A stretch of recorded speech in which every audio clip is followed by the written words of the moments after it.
And good evening, football fans. Welcome to Week 2 of Linton Miner Football on QD 93.3, produced by Media 5 Sports. Alongside Dan Phillips, I'm Darren Clayton, and tonight we're coming to you from Roy Williams Field, where the Miners will be taking on the Sullivan Golden Arrows. And Dan, this is a regular season game that the players, the coaches, the fans, everybody circles when that schedule comes out. No question about it, Darren. Obviously, as far back as I can remember, these two have been rivals, not in a conference together, not in the same class by any means.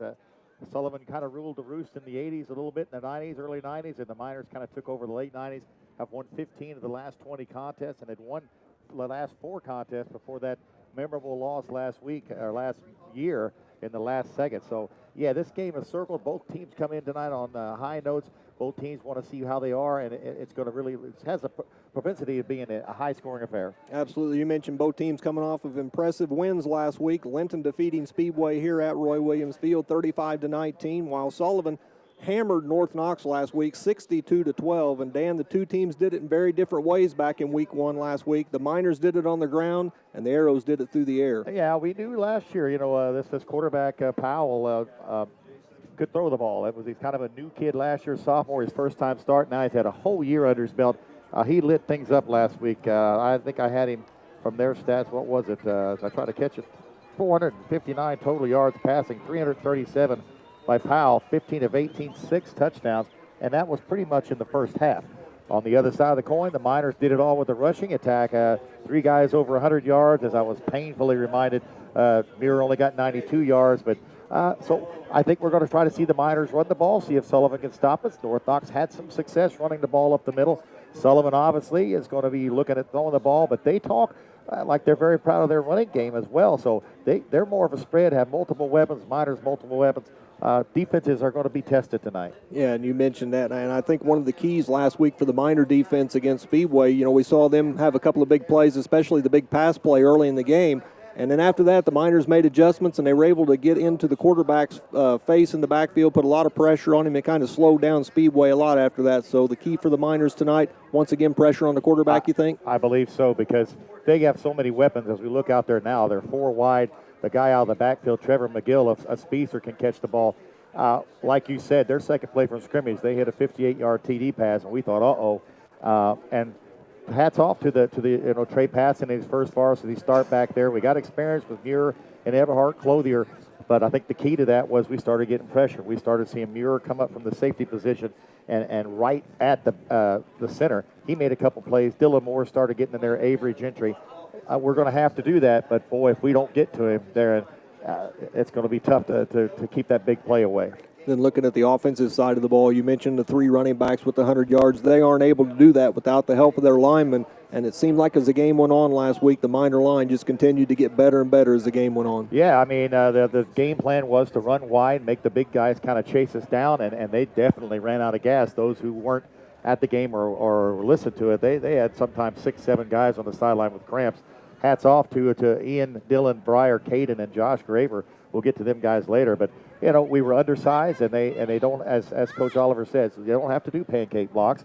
You just got to get in the way and make a chip block. We got our skill guys who can make incredible open field running plays, and that's all you can ask for. Tonight, Sullivan's not going to be out of shape, Darren. They're going to be able to play, and it's going to be a stern test. Well, crowd starting to come in tonight. Going to be another great weather-wise night for football. Fans already starting to fill in on the Miners side there. The band will be up there soon to fill in that part of the bleachers. The Sullivan side filling in nicely, and it should be a really nice environment here for the players, and should just be another great night of high school football. You know how it is, Darren. I mean, you grew up in Linton. You had it in your basketball coaching career. They're just the two towns are 15 miles apart. We may get along.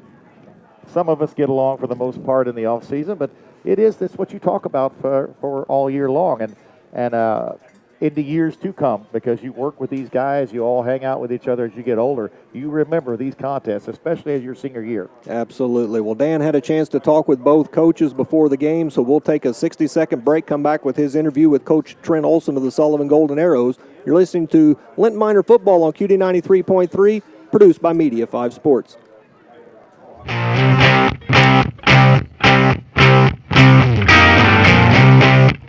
Coach Olson interview.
a senior that's actually our #1 receiver coming in, and then delivering the ball to all those guys is a junior quarterback, Trey Powell.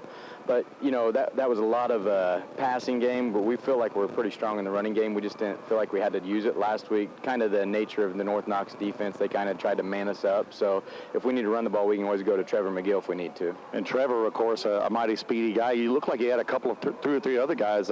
Pretty depth-wise, skill-wise, you're looking pretty good. Yeah, and it's kind of neat because we don't feel like we got anybody really, really fast. It's just a lot of quick kids can make you miss in the open spaces. So that, you know, that's kind of the nature of our offense over the past few years anyhow. Well, it's Friday night again, and I'm standing with Coach Brian Oliver. Miners coming off a nice effort. Makes you feel good about the team last week with Speedway. Tonight, Sullivan night. What do you expect to see out of the Arrows tonight? Well, I expect them obviously to throw the ball a lot. I mean, they got a great quarterback in Trey Powell. He's going to be able to sit back. He threw for over 300-some yards last week, so I'm sure they're going to try to have him make some plays with his arm, and hopefully we can contain him and put some pressure on him. Hopefully he can make him some mistakes. Evan Connor, number 34, didn't see him last year. He was a big play guy for Sullivan last week, as well as Trevor McGill. Are you concerned about the speed, perhaps, of Sullivan tonight? Oh, yeah. I mean, they got some really good athletes, so, I mean, there's going to pose some issues with us formation-wise and where they put them. So there's just 2 guys we got to watch out for and hope that we can force them to make some mistakes. And when they do make a big play, we just got to forget about it, move on to the next play. Well, we did a good job of that last week. Defensively, do you alter any kind of your defensive plan with obviously a spread offense facing them? Oh, absolutely. I mean, week to week we adjust our defense, what we have to do, and that's always huge for us. We're going to adjust to whatever team we're going to play, and we come up with different wrinkles where we think it's going to help us win the game. Offensively last week, a great effort, nearly 500 yards of rushing. More the same this week, you figure? I'd like to hope to get that much again in rushing, but if not, if we have to throw the ball, we can throw the ball some. So last week we were just able to run the ball, and we were just punching them in the mouth, and this week we might have to throw a little bit more. We'll just have to wait and see. I was going to say with passing, I really didn't need to show that last week, but I'm sure we've got that in the arsenal. Oh, absolutely. I mean, we can throw the ball, we can run the ball, we can do a lot of different things. So, I mean, whatever's working, we're going to stick with it until they stop it. Just week 2, Coach. I know it's a big game with the Linton Sullivan. What do you hope to take out of this contest as where your team is at in week 2? Oh, the main thing every week, we just want to get better. We just want to keep getting better every single week, and we're going to have to see where we are from last week. We can't be complacent because we beat Speedway last week. This is a big rivalry game for us. We have to stay focused. We have to start eliminating mistakes. So we made a lot of mistakes last week, so we want to eliminate those mistakes tonight. And that's what we're looking for, start eliminating those mistakes so we're ready to go when it comes November. Offensive line last week, undersized. You were perfect in the opening game last week as far as saying you wanted to wear them down. Sullivan probably could be in a lot better shape. What are your thoughts about the offensive line performance tonight? Our offensive line, I mean, we're not going to be able to wear Sullivan down like we did in Speedway, but we're going to have to block them. We have to stay on them. We can't hit and let go. We have to get to the second level and block their linebackers. And we just got to stay sticky. We don't need to make pancake blocks. Basically, just set a basketball screen and let our skill guys do the work. Last thing, of course, we always talk about injuries. Looked like we came out of the game unscathed. What's the report? Injury-free right now, so we're good to go. Coach, appreciate you taking the time before a big game like this, and hopefully we'll catch you with a smile on after the ball game. I hope so, too. Thanks. That was Coach Oliver. We'll take a 60-second timeout. You're listening to Linton Miner Football, WQTY 93.3 FM, a production of Media 5 Sports.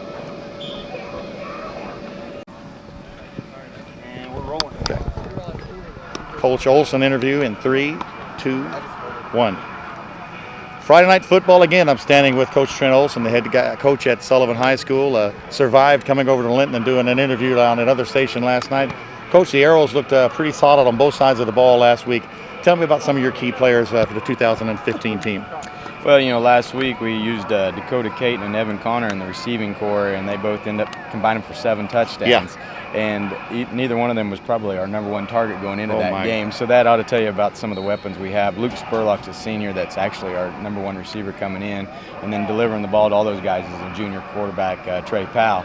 But, you know, that was a lot of passing game, but we feel like we're pretty strong in the running game. We just didn't feel like we had to use it last week. Kind of the nature of the North Knox defense, they kind of tried to man us up. So if we need to run the ball, we can always go to Trevor McGill if we need to. And Trevor, of course, a mighty speedy guy. You look like you had a couple of 2 or or three other guys. Pretty depth-wise, skill-wise, you're looking pretty good. Yeah, and it's kind of neat because we don't feel like we got anybody really, really fast. It's just a lot of quick kids can make you miss in the open spaces. So that that's kind of the nature of our offense over the past few years. Anyhow, it's kind of been more of a spread style, and if we can get guys out there in green grass, we're feeling pretty comfortable about that. Line play, you have three guys coming back from last year: Harrison, Sater, and I believe Tommy Cox as well. How confident do you feel about your line? Yeah, those three guys got a lot of experience last year, and then Sheridan and Harrison have both been doing it basically since their freshman year. So they've had a lot of time on the line now that they're seniors. Kel Williams was more of a defensive guy for us last year, and he's moved to the offensive line to help us out there this year. And then we're kind of a hodgepodge of guys right now in those other spots. Patrick Badger's kind of solidified that fifth spot on the O-line as a junior. But there's a few other guys we mix in on that D-line too. I noticed, of course, you lost two good kids at linebacker last year, Mars and Nickel. Two different guys at linebacker. How important is that they step up? It's huge tonight. I mean, that was the one thing I really noticed on film last week was that our inside linebacker play, and we knew that coming in with those two guys. They were hitters. They were seniors. They'd been playing for a while at that inside linebacker spot, and we've kind of, it's kind of one of those things where we're trying different kids in there, trying to see who can get the job done. Tonight will be the ultimate test against a really solid running game out of Linton. So, we'll probably try 2 or 3 or 4 guys in there tonight. Now, we're talking about Stoltz is one of them. What was the other kid's name? Well, we use Stoltz and Coupler. And we've always tried to move Sater back there some too, because he's a big kid, but he's mobile enough to move back to the inside linebacker spot. And there's a couple other kids that we feel like we could probably do that with too. Now, obviously, 15 miles between us. We know each other pretty well. What do you expect to see out of the Miners tonight? Well, it was pretty scary last week with the 4 guys near 100 yards or over, and they're probably saying the same thing though with all the receivers and all that kind of thing. Exactly.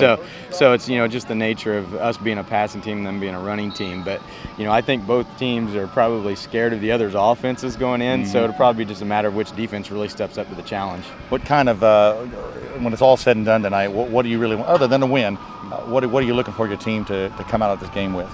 Well, we just want to see improvement on the defensive side in particular. That was worrisome last week against North Knox. They had some pretty good drives on us actually, and they kind of coughed it up a few times and kind of hurt themselves really. We feel like it's okay to get into a barn burner in 50s and 60s and that kind of thing, but we don't want to do that. Obviously. We'd like to see our defense really step up. Well, Coach, I sure appreciate you taking the time. One last thing, injury-wise, did you come out unscathed? You got to play a lot of players last week. That had to feel good. Right. That's a bit unusual for us in the week one. We've had some pretty tough opponents. North Knox this year was, losing a lot of seniors. Yeah. They were struggling a little bit. So that was different for us to have to kind of mix guys in and really hadn't done that as far as thinking about, okay, we got to save some quarters for JV and stuff like that. I know Linton's had to do that a lot over the years, so that was kind of a new experience for us. But it was good to be at home and get a lot of kids playing time. So, we've got a couple of tough ones here in a row that, is probably going to be pretty close. And those kids won't get a chance to maybe see that varsity field. So that was good for them. Coach, appreciate you coming out tonight. Hopefully get through this with nobody getting hurt and have a safe trip back to Sullivan. Thanks for taking the time. All right, thank you. That was Coach Trent Olson, the Sullivan Miner Arrows head coach. We'll take a 60-second timeout. Listening to Miner Football, WQTY 93.3, production of Media 5.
as the marching Miner band plays our national anthem.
And back once again at Roy Williams Field. A great job by the Miner Band performing the national anthem tonight. Want to let you know that the starting lineups for tonight's game are brought to you by Midwest Natural Gas. Midwest Natural Gas reminds you to call 2 working days before digging. So if you're building a new house or simply landscaping around the old one, call 811 2 working days before you dig. It keeps you safe, and it's the law. Miner's offense last week put up 489 yards rushing, added 60 on the pass, and 35 points, and featured 4 guys, a 4-headed monster led by Tyler Muir at quarterback, junior 5'8", 175. He had 91 yards, 2 touchdowns. If we could have counted that extra point run of 18, he would have broken 100. A great performance by Garrett Mason, junior 5'7", 190 at fullback, led everybody on the field with 442 yards and a touchdown on 20 grueling carries. Pierce Jackson and Mitch Eberhardt both over 100 yards as well. Eberhardt with 135 and the score at a 13.5 per carry average. Jackson with 112. All of that was made possible. A great offensive line performance. Ian Fonseca at tackle, 5'6", 150. A junior. Dylan Morris, a senior, 6'3", 235. A guard, Briar Pope, a junior, 6', 275. Caden Walker, junior, 6', 205. And Josh Graber, 5'8", 180. Should mention Owen Sparks also got in there, 5'8", 215.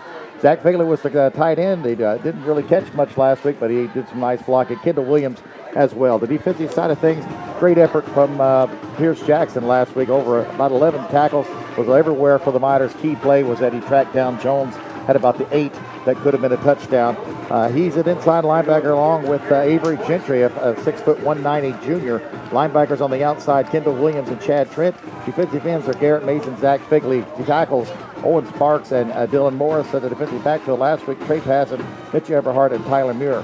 For the Arrows, a junior-heavy team. Trey Powell is 6'2", 175 at quarterback. McGill is 5'11", 180 as a running back. Wide receivers are all Mason Dean, a junior, 6'1", 190. Evan Connor, another junior, 6', 185. The receiver caught 4 touchdowns. Dakota Clayton, a sophomore, 5'7", 145. And Luke Spurlock, the lone senior in that skill set, 5'9", 150. Up front, some big guys. Patrick Badger, 5'11", 210 at tackle. Kel Williams, 5'11", 210 at guard. Colton Harrison moves to center this year, 6'1", 250. Sheridan Stater at 6'2", 230. And Tommy Cox at the tackle, 6', 190. Defense, pretty much a lot of the same. 2 new linebackers, Brody Stoltz, Jackson Coupler, 2 seniors, 5'11", 180, 5'9", 170. Outside backer, Zane Connor, a junior, 6'1", 195. The defensive end, are Sater and Dean. Again, they're 6'2" and 6'1". Patrick Badger and Colton Harrison for tackles. Kel Williams at nose tackle. Trevor McGill, Dakota Caton, and Evan Connor are the 3 back guys. And they got some guys that are just going on one side of the ball, Darren, and that's always something early in the season you're trying to get going for your team. Absolutely. Anytime you can have a guy get rest on one side or the other, it makes him even more effective on the side that he plays on. So, you know, that's always a plus, especially when you're talking about smaller schools. And Sullivan's a little bit bigger than us, but yeah, they're the 3A this year. That's kind of surprising that they're up at 3A, but they're down in the lower area of 3A, but they get out of that modern day sectional. Well, last year, Sullivan defeated the Miners 24-21. That ended a 4-game winning streak for the Miners, and I'm a firm believer that at all levels, whether it's high school, college, or pro, when you have a big win, it's easy to have a letdown the next week. But I think the fact that the Miners are playing Sullivan will prevent that letdown. You're exactly right, because that was a big win last week over Speedway, and I think coaches are aware of it. No lack of ability to get your team fired up for Sullivan at all. On both sides of the ball, I think both sides of the field, you won't have any trouble getting up for this contest. Absolutely. Well, the Sullivan fans, you'll probably hear them through our speakers tonight. We're right behind them on the visitors' side here, so they've brought a nice contingent of fans to cheer on their team. The Miners faithful down in the end zones, up in the bleachers tonight, also here to support the Miners on a good night. If you were unable to get here, whether you're at work or just couldn't get out, hopefully you'll sit back and enjoy us either on the radio or through the broadcast at lintonminers.com. And if you want to tune in to QD 93.3, WQTY radio is actually having problems tonight on the internet side. So if you want to go online, you need to go to the wwbl.com website and log in through the link there. So wwbl.com, and there'll be a link there that will take you to where you'll be able to listen to tonight's broadcast. So if you know somebody that was trying to find it, you can let them know that's how you find us tonight. Plus, again, we've got the video live feed going out on lintonminers.com, I believe. High definition. You see our beautiful faces sitting there right now on top of that. Darren, can you remember the last time Sullivan has won back-to-back games over the Miners? Oh, wow. I mean, I know you have to go back. I know they've won 18 the Miners have won 18 of the last 30, but I think you have to go quite a ways back to find a back-to-back win for Sullivan. The last win, of course, coming in 2009. So I don't have that. That would have been a good one to look up to see when the last time Sullivan did win 2 in a row. I had it at one point, and I want to say it was the early 90s, but it's been a good long time. And just looking at the power play on the sideline, he's got some good size and height.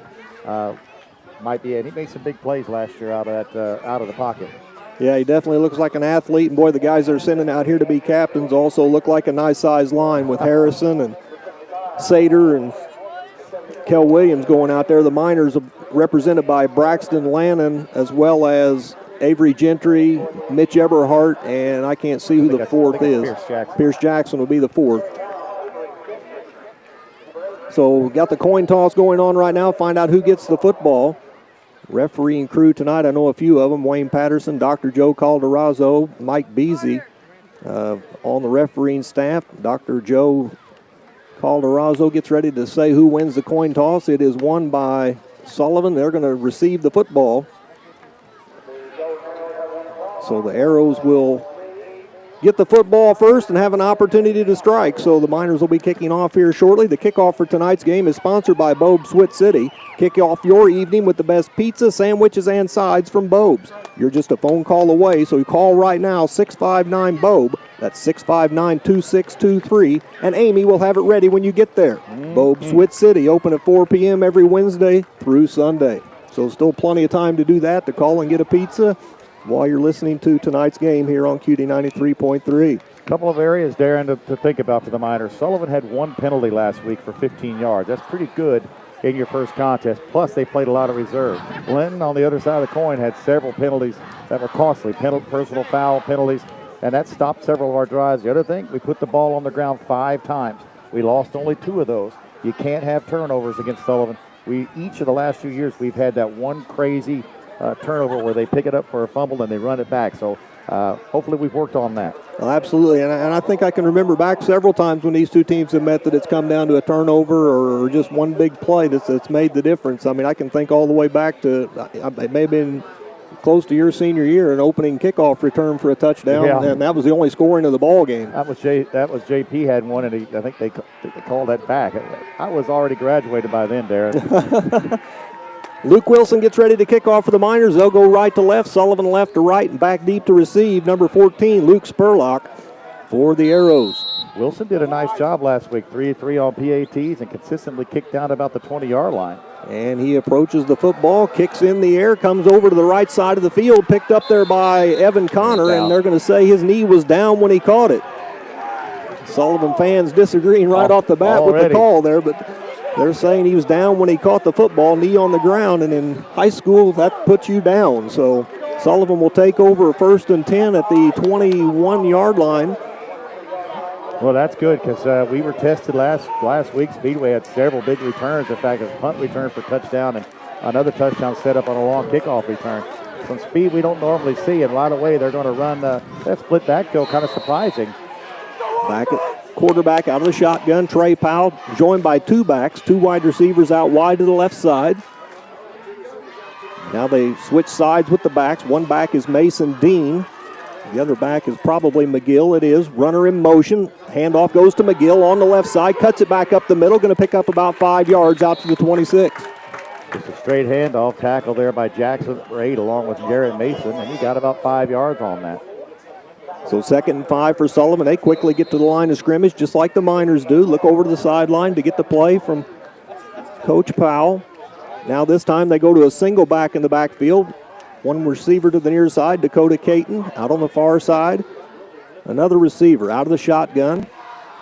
Powell awaits the snap. Takes it, he's going to look to throw, looks to his left, fires it over the middle. That's going to be caught by Mason Dean. He's out near the 50-yard line, going to be brought down by a host of Miners. Going to be down at about the 47. It'll be a first down for the Arrows, and Dean was wide open.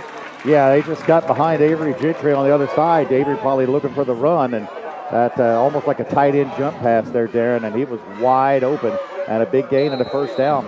Boy, that quick pass like that doesn't give that Miner line much time to try to get in there and put on the pressure. Two backs in the backfield this time with Powell. McGill joined back there by Dean.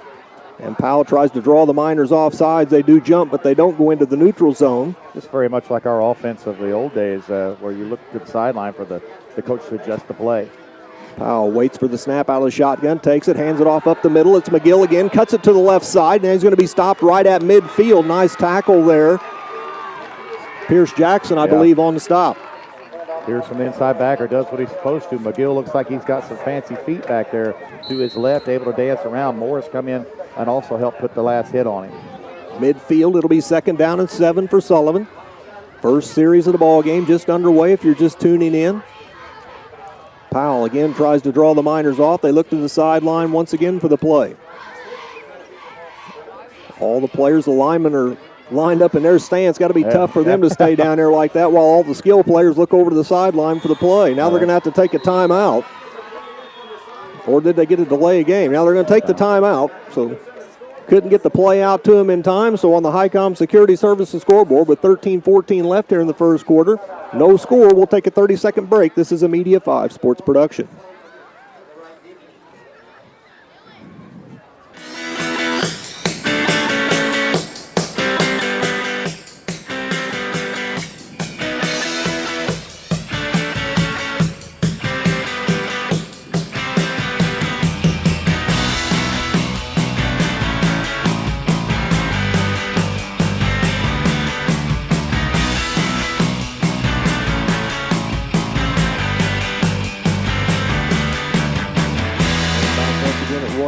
Field. I'm Darren Clayton along with Dan Phillips, and got a Sullivan player already making his way over to the bench. That's Kel Williams, one of the captains, 5'11", 210. He's being looked at by the trainer, so hopefully nothing serious there. I mean, you want to win the football game, but you don't want anybody to be hurt. Looking at his left ankle, it appears that he's a two-way starter, so he came off after about the second play from scrimmage. Sullivan has it 2nd and 7 from midfield. Started this drive at the 21-yard line. Miners try to get their defense set up here. Now the officials having a conversation. Not sure what's going on here now.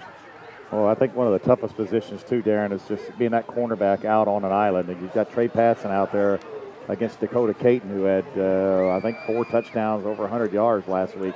A little bit of safety help over the top there from Tyler Muir. It still looks like we've got the 3 DBs and the outside backer. Looks like Kendall Williams kind of spreads out to pick up that slot player, probably Evan Connor. All right, looks like we're ready to get back to action here. So Powell out of the shotgun, joined in the backfield by McGill. Kind of almost looks like the Miner offense here. 2 wings, runner in motion, coming to the near side. Powell going to hand it off back up the middle to McGill. Gets across the 50, going to pick up maybe a couple. Be 3rd down and about 5 for Sullivan. Yeah, that play really was one of them that we've seen the Miners do quite a bit with Garrett Mason, where everything flows to the right. McGill comes back to the left. And again, I believe that might have been Avery Gentry on that tackle. That sets up now a pretty big 3rd down play. Probably, I would guess, 4 down territory for Sullivan here if they happen to not get it. 2 wide receivers out to the near side. Well, that jump pass was so successful last time, you got to wonder about that one. Powell out of the shotgun. McGill in the backfield. Powell back to pass. Rolls out to the right side. Looks downfield. Fires it to the sideline. Caught out there by Spurlock. And the Miners going to bring him down, but not before he's able to pick up the 1st down out on the near sideline. Spurlock, as Coach Olson mentioned, is really their number 1 receiver. And, boy, that's just a lot of targets out there. Hard to cover everybody. Williams was out there along, I believe, with Clothier, number 18. I'm not sure that it was 18, but they pick up the 3rd down conversion. Pickup of about 10. Going to make it 1st and 10 on the Miner 38. Sullivan moving it right down the field here. 9:21 left here in the opening quarter. 2 wide receivers out to the left side. Powell has a receiver come in motion. Fakes the jet sweep. Throws the bubble pass out to number 14 on the left side. He breaks a tackle. And now he's going to get down inside the 30. That's Spurlock again on the catch out there. He's going to get it down inside the 30-yard line. He was able to make a move on Everhart, and Everhart normally is money on those tackles, and he got around him to the left side, picked up the 3rd first down of the night for the Arrows. He continued to move the ball. Going to take it down to the 28-yard line here. Sullivan will have it 1st and 10. This time Spurlock comes to the near side, joined out in a slot position by Mason Dean. Powell out of the shotgun. Waits for the snap. Runner in motion. Powell going to fake the handoff. Comes with that screen back to the other side. This time the Miners going to pile up on the football. Ball loose. Got our first potential turnover. And, they're going to say he was down. Well, said the receiver was down. Maybe going to end up being a loss of a yard. The ball comes out. The referee says he's down. Looks like it'll be no gain. They'll stay at the 28. Maybe a half a yard loss on the play. So 2nd down and 10. That would have been a big play there. Williams initially missed the tackle, then passed and came up to help. And it's hard to tell up here, bang, bang play, but referee immediately signaled that the receiver was down. Powell out of the shotgun. 2 backs in the backfield again. Going to roll out. No, it's not. It's a direct snap this time going to McGill. He's going to be... he breaks tackles in the backfield. Finally brought down. Nice open field tackle. At about the 25, looked like the Miners had him pinned in the backfield. About 4 Miners back there, and he finds a hole and gets through and picks up some yards. Yeah, in fact, if Tyler Muir doesn't go over and make that hit, he might score. There had to be 7 Miners around him, and Dylan Morris another one. So already we're seeing a little bit of trouble with the Miners to wrap up. That could have been a loss and set up a long 3rd down, and as it is, it's still a pretty long 3rd down. It's 3rd down and 7. Definitely 4 down territory here. Definitely. Sullivan gets their personnel in order. Way out wide to the right, Mason Dean, joined in the slot by Evan Connor. They like to fake going to one side, Darren, and then turn to the backside and throw that ball. Powell takes the snap. He's going to run with it. He's going to be stopped at the 25-yard line, so maybe back to the line of scrimmage there. He looked like maybe a quarterback draw. Yeah, that certainly looked like that was, and that was a good play because everybody spread out. Now we're on a 4th and long. Dylan Morris was able to make that tackle down at the 25, no gain there. And now we got a big play in this early part of the ball game, 4th down and 7. It'd be a great effort by the Miner defense to stop this drive. Big play here to be a bend but don't break situation if they can get off the field. Powell out of the shotgun. Waits for the snap. Takes it. Going to roll out to the right side, looking to throw. Got pressure. Now he breaks the tackle, throws it towards the end zone. Jump ball in the end zone, knocked away, incomplete, and the Miners will take over on downs. Good job by the Miner defense. Looked like we got pressure from Pierce Jackson. I'm pretty sure that and Olson got away from it and really didn't have anybody open that back in that defensive backfield. Intended to hit, was that Connor back there? Couldn't tell who the arrow was, but great job by the Miner defense to knock that pass away. And good job by there were two Miners out there. Yeah. Actually, it was a good job by the second one not to intercept it because the ball comes back out now, and the Miners will have it at the 25-yard line for their first opportunity tonight. So the Earls move the ball down the field and use a lot of the clock in doing so, but come up with no points. 7:06 left. Miners' first play going to be a run by Muir. He's on the keep. And he cuts it back up the middle and picks up maybe a yard or two on the first play. Takes it from the 25 to the 27-yard line. Tonight's game brought to you in part by Southside Express in Linton. Southside Express has everything you need when you're in a hurry and is locally owned and operated. Well, the Miners are quick on that offensive side of things. Muir hands it off to Eberhardt coming to the near side on the left. He's going to be brought down just over the 30-yard line, about the 31. And the Miners are going to have a 3rd and 4 already. A nice lead block by Morris, but a nice play by Sheridan Sater, a senior, who kind of is a defensive end / linebacker. And the Miners certainly would like to, that's 3rd and short. You really need to pick up the first down. The defense just got off the field. Yeah, big play to give your defense a chance to get rested. Out of the shotgun, Muir. In motion, Jackson. They're going to hand it off to Pierce. He takes it, and he's going to be short of the first down, I believe. Looks like he's going to be brought down maybe the 34 and a half. Harrison 78 from the tackle position, and I tell you what, Miners will go for this. About a half yard short. They will go for this because that's kind of what Linton's MO is, a short yardage play, 4th and just short. You know, it's kind of interesting. Sullivan tried to draw us off a couple of times. You got to think the Miners might try that here. Will Sullivan be up to the task like the Miners were? We did it 3 No, times. Muir takes the snap, heads up the middle. He's going to get the first down easily out to the 40-yard line, maybe the 39, and the Miners get the play. Big play there for the Miner offense. 1 for 1 last week on about the same type of play, and it's always scary because we don't line up under center at all. It's a 3 or 4 yard snap, and you just got to hope that Muir can use his nose and get in there. So 1st and 10 for the Miners at the 40. Muir out of the shotgun. Mason yet to carry the ball. Now Muir going to throw to the right side, looking for Clothier, just out of his reach. Just a little bit out in front of him. Clothier with the diving try, almost came up with it. Well, that was a pretty pass. He put that one right in his hands, but he had to stretch out for it. Would have been a phenomenal catch and a big play for the Miners. Well, you know, Coach Oliver said we can throw the football, and Tyler showed a good arm on that one, just didn't quite make the connection. Yeah, because McGill was right there nose to nose with him. Only Clothier could have made that catch. Muir again out of the shotgun. Mason in the backfield. Jackson in motion. Takes the carry. He's off the right side. Cuts it back up the middle. He's got running room at the 45. Brought down from behind. Then a late jump on there. I can't believe there wasn't a flag on that. Well, if they're going to let that one go, then they better not call one later. Great run by Pierce Jackson again. Went to the right side, cut to the mid, cut to the right. Tracked down out there, I believe, by Sater. Oh, I'm sorry, it was Mason Dean. Pick up a 20 on the play. Takes the Miners to the Sullivan 40. 1st and 10. Muir out of the shotgun. Jackson and Eberhardt on the wings. Mason in the backfield. Now straight up the middle to Garrett. He'll pick up about a yard this time. Gets it to the 39. Both backers that time, Stoltz and Coupler, made the tackle immediately. You mentioned the gritty yards last week for Garrett Mason. He had 20 carries to get his 100-plus yards, and you know it's not always going to be easy up that middle. No, and you just have to keep doing it because a lot of times you'll see 3 or 4 plays stopped, and then boom, all of a sudden there it is. Absolutely. Muir again out of the shotgun. This time it's Eberhardt in motion. They do the double crisscross. Pierce Jackson to the right side, and he's going to be stopped. Maybe got 2 yards.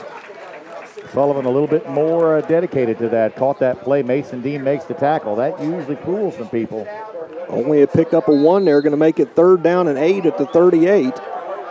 So the double handoff is stopped by Sullivan, and now it's 3rd and long for the Miners.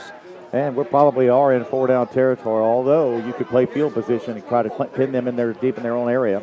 Muir out of the shotgun. Nobody in motion this time. They try to draw him off. Now they'll get the real play. Now Eberhardt in motion.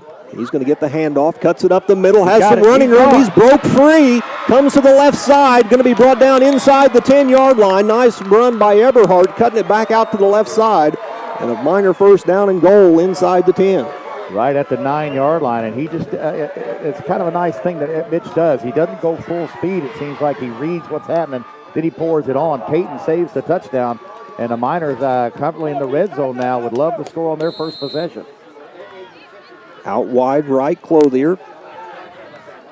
Eberhardt Now Jackson in motion. He'll take the handoff right behind his blockers, and he's going to, he dropped the ball. Lost the football, left it behind. Fortunately for the Miners, right there to fall on it. Ian Fonseca, I believe, falls on that football. Well, that could have been big, and Pierce put the ball on the ground last week a couple of times, and looks like we're down to about the 6-yard line, 6 or 7. It's hard to tell from up here. The scoreboard's showing 7. So second and goal for the Miners. Muir out of the shotgun. Jackson in motion. They're going to give it to him again to the right side. Try that same play. This time it's going to be stopped. Got inside the 5, down to maybe the 3-yard line, it looks like. Well, that sets up a 3rd and goal situation. It looked like he was heading to the end zone on that play prior when to he that. dropped the ball, I agree. I thought he was getting ready to score. Next thing I know, players are diving on the football. Miner ball carriers kind of carry that ball kind of loose a little bit. They get that right arm kind of swinging, and teams can punch that out of there. Muir out of the shotgun again. Takes the snap. He's going to keep it himself. Looks to the right side. Sullivan looked like they have him stopped. And he's in. Touchdown, Linton Miners. Tyler Muir keeps it. I don't either. Looked like the arrows had him stopped, and somehow he finds a gap. He gets into the end zone, and with 2:18 left in the first quarter on the Highcom Security Services scoreboard, Tyler Muir has put the Miners on the board with a 3-yard run. Yeah, he went to the right side. The defensive end out there had a nice containment, and it kind of hit him, and Tyler spun around and just kind of went in the middle of the pack, pushed forward. And a game like this, Darren, extra points are key. Luke Wilson, now we got somebody running on the field late for the Miners here. Timeout. Now we got I got time left on the play clock. So Wilson gets ready for the extra point here. There's the snap. Good snap. Ball down. Blocked. The kick's going to be blocked. Clayton and Dean both in there. Boy, they were in there quick. They came from the side where the late player got out on the field there, so that could be big. So with 2:18 left in the first quarter on the Highcom Security Services scoreboard, it's Linton 6, Sullivan 0. Back in 30 seconds, this is a Media 5 sports production.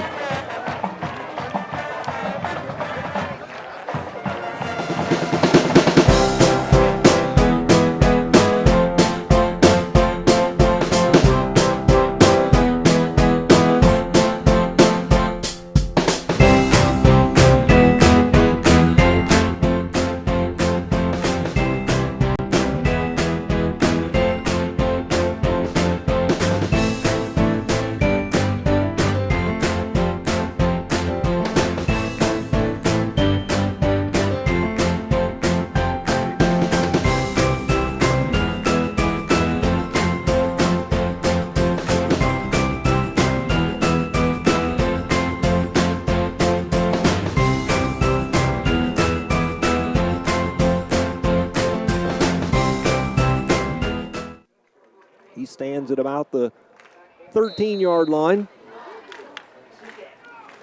Trying to check some of the Miners out there. I see Figley. I see Chad Trent. There's the kick. Comes to the near side again. Once again, going to be caught there by Connor. He gets it up to the 40, to the 45. Going to be stopped at the 46-yard line. Nice tackle there for the Miners. It looked like Chad Trent, number 10, on that tackle. Chance Howard might have been in on that one as well, number 52. High marks from Chance moving to Silas Jennings, the JV coach, says he's really a man amongst men. He's just got to learn that offensive line position. So Sullivan will take over 1st and 10 at the 36-yard line this time. They probably would have been there the first time had the receiver not had his knee on the ground when he took the kick. So Powell out of the shotgun, 2 backs in the backfield. Dean and McGill. Powell takes the snap, going to give it to McGill, takes it to the left side, and he's going to be stopped quickly. Pierce Jackson has a handful of him there. He's going to maybe lose a yard back to the 45. Yeah, Pierce or 35 rather. Came from the backside, and I believe Garrett Mason as well. Pierce Jackson all over the field already again tonight. So it is a yard loss back to the 35. Just setting up that long passing thing. You just know that's coming. Spurlock to the near side. In the slot is Dakota Clayton. 2 backs in the backfield with Powell. Could be back there to provide protection. Should mention Dean threw a touchdown pass. Powell is going to throw, comes to the near side. Pass caught by Spurlock. 2 Miners have him over there, and they bring him down. Not until he gets out to about the 43 or 44-yard line. Boy, if Kendall Williams would have seen that a little bit quicker, he was almost ready to come in there and get that one. makes the tackle, but a big gain and a big third down play out at the 43-yard line. So third down and a long 2 or a short 3 here. 1 for 3 on the arrows on third down. Big play for Sullivan, big play for the Miner defense. Powell out of the shotgun, brings a runner in motion. They give him it to him on the jet sweep to the left side. That's going to be Connor. He cuts it up, and he's right there. Going to be close here. Looks like he may get the spot. And they do indeed give him the first down. So Connor on the jet sweep to the left side, ducks his head as he turns it upfield, and able to pick up the first down for Sullivan at the 47. Connor had like a 70-some-odd yard run on an early carry against North Knox, able to make a big play out of that. Conversion by Sullivan now. Powell back out of the shotgun, 2 backs in the backfield once again. Takes the snap, gives it to McGill. He'll come to the near side, cuts it back up the middle. May get a yard. Out to the 48, it'll be second down 9. Again, another tackle by Dylan Morris, Miner senior defensive tackle. I noticed Dylan had a lot of tackles last week, and I think as the season progresses, you'll just find that teams won't run at him very much. Yeah, that's why that other defensive tackle is just key. They give him a yard on that carry. Second down 9. 6 carries, 13 yards from McGill. He's sole running back with Powell this time. 2 wide receivers to the near side. Powell rolls out to his right, going to look way downfield, airs it out. Got a receiver down there. Nice play. Also a Miner defender. That's Trey passing down there. Had a chance at an interception maybe. That's a couple times Trey's had his hands on the ball, but gosh, you got to give him a hats off. Spurlock really, Powell aired that baby out, but the passing was right there with Spurlock and made sure that he wasn't going to catch the ball. Hats off to Trey Passon. Absolutely. Looked like Spurlock may have had a step there, but Passon able to close that up. I thought when he first threw it, it may be trouble, and Passon able to close up that gap and knock it down. He threw that ball a good 35, 40 yards in the air, a nice spiral. Third down now, another big play for Sullivan.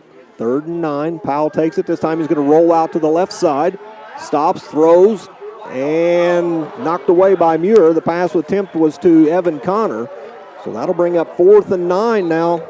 And that's going to be the end of the first quarter. So at the end of 1 on the Highcom Security Services scoreboard, it's Linton 6, Sullivan 0. Back in 60 seconds, this is a Media 5 sports production.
Phillips. The Miners have a 6-0 lead at the end of 1. Sullivan has it 4th and 9 at their own 48-yard line. And I think they're going to punt McGill. Quick score, North 86, North Central 0 early in that contest.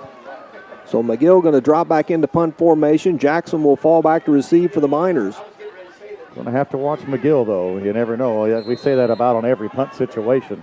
Now you'd think they're probably going to punt it with this. No, he's going to roll out to the right. Now he punts it straight up in the air. Not a very good punt.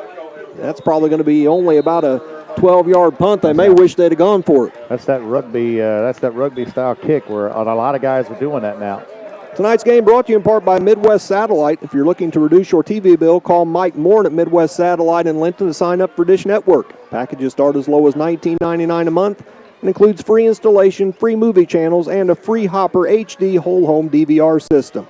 Mike will even pay $50 on your first bill, so don't call out-of-state numbers. Call Mike Moore at Midwest Satellite, 847-8848. Miners take over at the 42-yard line. Snap comes to Muir. He gives it crossways to Eberhardt. He's got some running room on the left side, still on his feet. He's going to get down to the 35, and he's knocked out of bounds. Nice run by Eberhardt. Yeah, I wish I could somehow find a way to explain it. It's kind of like he glides. It doesn't seem like he's running full tilt, but he's weaving in and out, following his blockers well, and was able to get around a couple of guys. Nice blocking on the left side. Clayton is going to again save that touchdown. And the Miners a pretty big gain on that first play, down to the 33 of Sullivan. 25 yards, I believe, 1st and 10 for the Miners. Eberhardt, Jackson, Mason, Muir in the backfield, and they're going to give it to Mitch again. Again to that left side again with running room. Going to be tackled inside the 25. Going to pick up another 8 or 9 yards on this one. Attacking the left side of the right side of the Sullivan defense. And I believe that's the side, of course, Dylan Morris is on. That ball down to the 24. That is now 4 carries, 68 yards early on for Mitch Eberhardt. You heard Coach Oliver say in the interview, we're going to find what works. We're going to stick with it until they can stop it. And right now, that run to the left side by Eberhardt, Sullivan's shown no signs of stopping it. Kendall Williams in right now. Handoff up the middle to Mason. He's going to get the first down and then some. Helmet comes off. That'll stop the play immediately as he gets down inside the 20 to the 19, and he'll also have to take a play off. He got taken down by Clayton, but Clayton received the brunt of that one. And, Darren, we saw helmets fly last week for the Miners, and tonight we see another one there. Nice hard carry. I want to mention Luke Miller in there at tight end. Seeing a lot more action, and Owen Sparks is in there at right tackle. So I think the Miners will switch things up here with Jackson. I think Pierce drops back into the backfield whenever Garrett comes out. So Pierce will be back in the backfield with Tyler, and then it'll be Kendall Williams and Eberhardt on the wings. Clothier out wide right. In motion's going to be Eberhardt. He takes it again towards the left side. And this time Sullivan looked like they might get him stopped in the backfield. Instead, he breaks it out, and he gets it down inside the 20-yard line. Yeah, it looked like he was going to be taken down for a loss. Number 7 for the Arrows. That's Seth Hancock coming in, an outside linebacker. He did a good job of even picking up anything on that play. Ends up getting about 4 yards down to the 15. So 2nd down and 6. The Miners looking for that second score here. 10:35 left in the second quarter. How key would it be to get up 2 scores? You might be able to go for 2, but that makes your defense be able to relax a little bit, play more of the pass. Absolutely. Runner in motion is Williams. They're going to bring it back the other way to Jackson. He breaks it out to the outside. Now tries to cut it back up. Nice tackle in the open field by Sullivan. That's number 36, Dakota Clayton on the tackle. Well, I'll tell you what, Dakota Clayton has saved a couple of long Miner touchdown runs. That one there looked like he was going to be able to skirt back to the inside. Luke Miller coming out of the contest, but the Miners are at the 9, and we have a 1st and goal. Yeah, we're going to have a measurement, it looks like. So they're coming over to grab the chains. So while they're measuring, we'll let you know that tonight's game is brought to you in part by Anderson Poindexter Funeral Homes in Linton and Duggar, and the new Ming Family Funeral Home opening soon on Highway 58 in Odin, serving you with funeral pre-planning and at-need service since 1930. A name you've learned to trust. Anderson Poindexter Funeral Homes. So they're about half a yard short, maybe the length of the football. The Miners with 124 total yards, and Sullivan 66 at this very moment. 6 first downs to 4 first downs. Now you're definitely 4-down territory here. Do you take a chance and try to throw that ball in the end zone here? Yeah, you might catch him off guard with that on the first play there. Might not be a bad thought on 3rd down, little play action pass of some kind, and try to hit Clothier for a score here. Well, you want to be careful, of course. You don't want to take a risk. Of course, they've been successful running the ball, 25, 9, 5, 4, and 5 on every carry of this drive. Why take a chance there? Let's just stuff the ball in there. You get a feeling we might see Tyler back up the middle again. Muir and Mason in the backfield. Kendall Williams on one wing, Pierce Jackson on the other. So Eberhardt taking a break here. Williams in motion. He's going to take the handoff, cuts it back up the middle. He's going to take it into the end zone. Kendall Williams, a nice run. And the Miners put more points on the board here with 10:26 left on the Highcom Security Services scoreboard in the first half. The Miners are up 12-0. And Kendall's first touchdown of the season. Had a chance last week from the 1. Only had 2 carries last week. It's nice when you got a guy like Kendall Williams who could come in and spell one of your guys. And the Miners going to go ahead and go for 2 here from the 3-yard line. Eberhardt back in. Usual set for the Miners. Muir at quarterback out of the shotgun. Going to take the snap, rolls out to the left side, going to look to throw, gets it down in the end zone, knocked away by Sullivan. So the 2-point try going to be no good. But with 10:26 left in the first half on the Highcom Security Services scoreboard, it's Linton 12, Sullivan 0. Back in 60 seconds, this is a Media 5 sports production.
again at Roy Williams Field.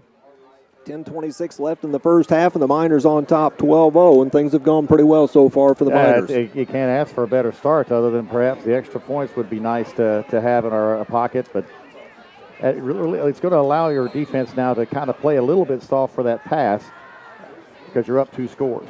Wilson gets ready to kick off from the 40-yard line, approaches the ball, gives it a kick, this time again to the right side of the field. Different player over there to catch it this time for Sullivan. Again, running room, going to get out over the 35-yard line out near the 40. That's number 17 on the run. That'll be Jack Connor. Jack Connor is just a freshman, and I heard a lot of people talking about him as being a kid of the future that could be quite a player down the road. So 1st and 10 at the 38 for the Arrows. They take over for the 3rd time tonight. Put together a nice drive their first time, but the Miner defense got it stopped. Boy, and how key was that first stop. Oh, very big. 6-0 North Davies over North Central. The end of 1. North Central's fumbled the ball 3 times. Got their quarterback starter, Braden Cooch, out with a broken collarbone on a 60-yard touchdown last week.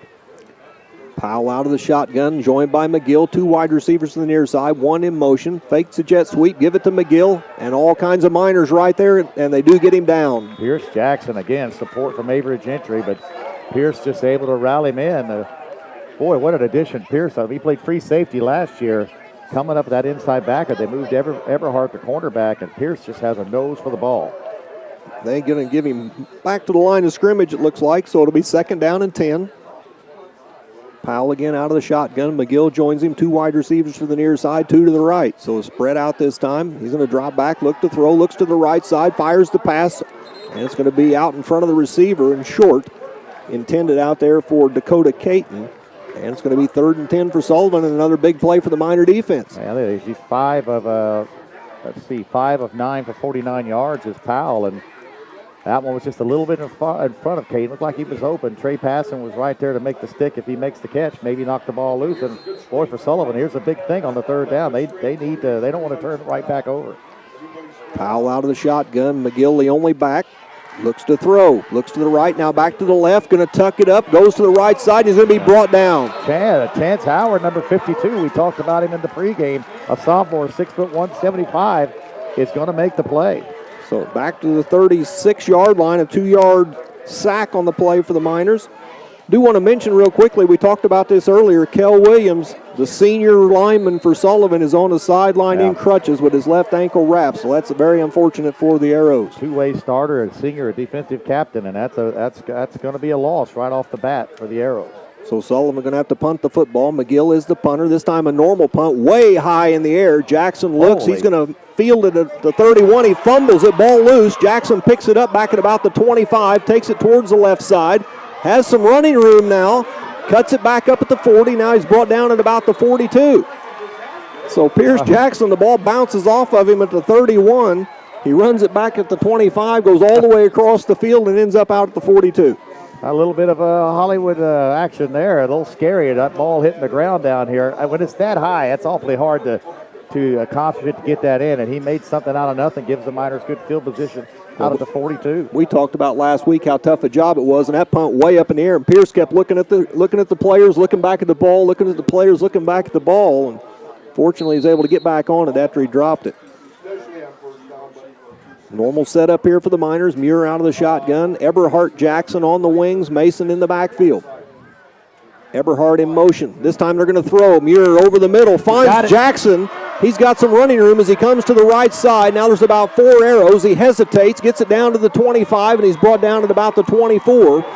On the tackle for Sullivan out there, Mason Dean. Does that play look familiar? I mean, it looked exactly like the Arrow play that they ran to Mason Dean, except this time it's Pierce Jackson. And he has a huge play for the Miners. He's going to catch a breather. He comes out. That ball down to the Arrow 25-yard line. That's a gain of 33 yards. Nice play. You mentioned Pierce going to take a rest there. He's been doing it on both sides of the ball. Kendall Williams checks in for him. And we already know Kendall can carry it too. So, it's nice to put in that fresh legs. Eberhart in motion. They're going to give it to him, going to the left side again. Cuts it up. He's going to score. Mitch Eberhard all the way to the end zone from 25 yards out. The only guy that had a chance to stop him, he just kind of hesitated and looked at him and then went right on into the end zone. Holy smokes, that's 97 yards on just 6 carries for Mitch Eberhard, a touchdown, and that's got to be a little disheartening to the Arrows defensive coordinator and to the Arrow crowd that came out in mass tonight. Eberhard, a 25-yard run with 8:29 left here in the first half. And we'll be chasing points again. We look like we're lining up for 2. So the Miners going to try to get 2 on the board. The Highcom Security Services scoreboard, 18-0 now in favor of the Miners. Muir out of the shotgun. In motion. Now Muir going to roll out to the left side. And he's going to try to get it in himself and reaches for the pylon. They say he doesn't get there. He knocked the pylon down. His knee must have hit the ground before he got the ball to the pylon. Evan Connor was right there, but so was the official. But it sure did look like he made an awful play, a nice play getting in there, but no dice. So with 8:29 left in the first half on the Highcom Security Services scoreboard, it's Linton 18, Sullivan 0. We'll be back in 30 seconds. This is a Media 5 Sports Production.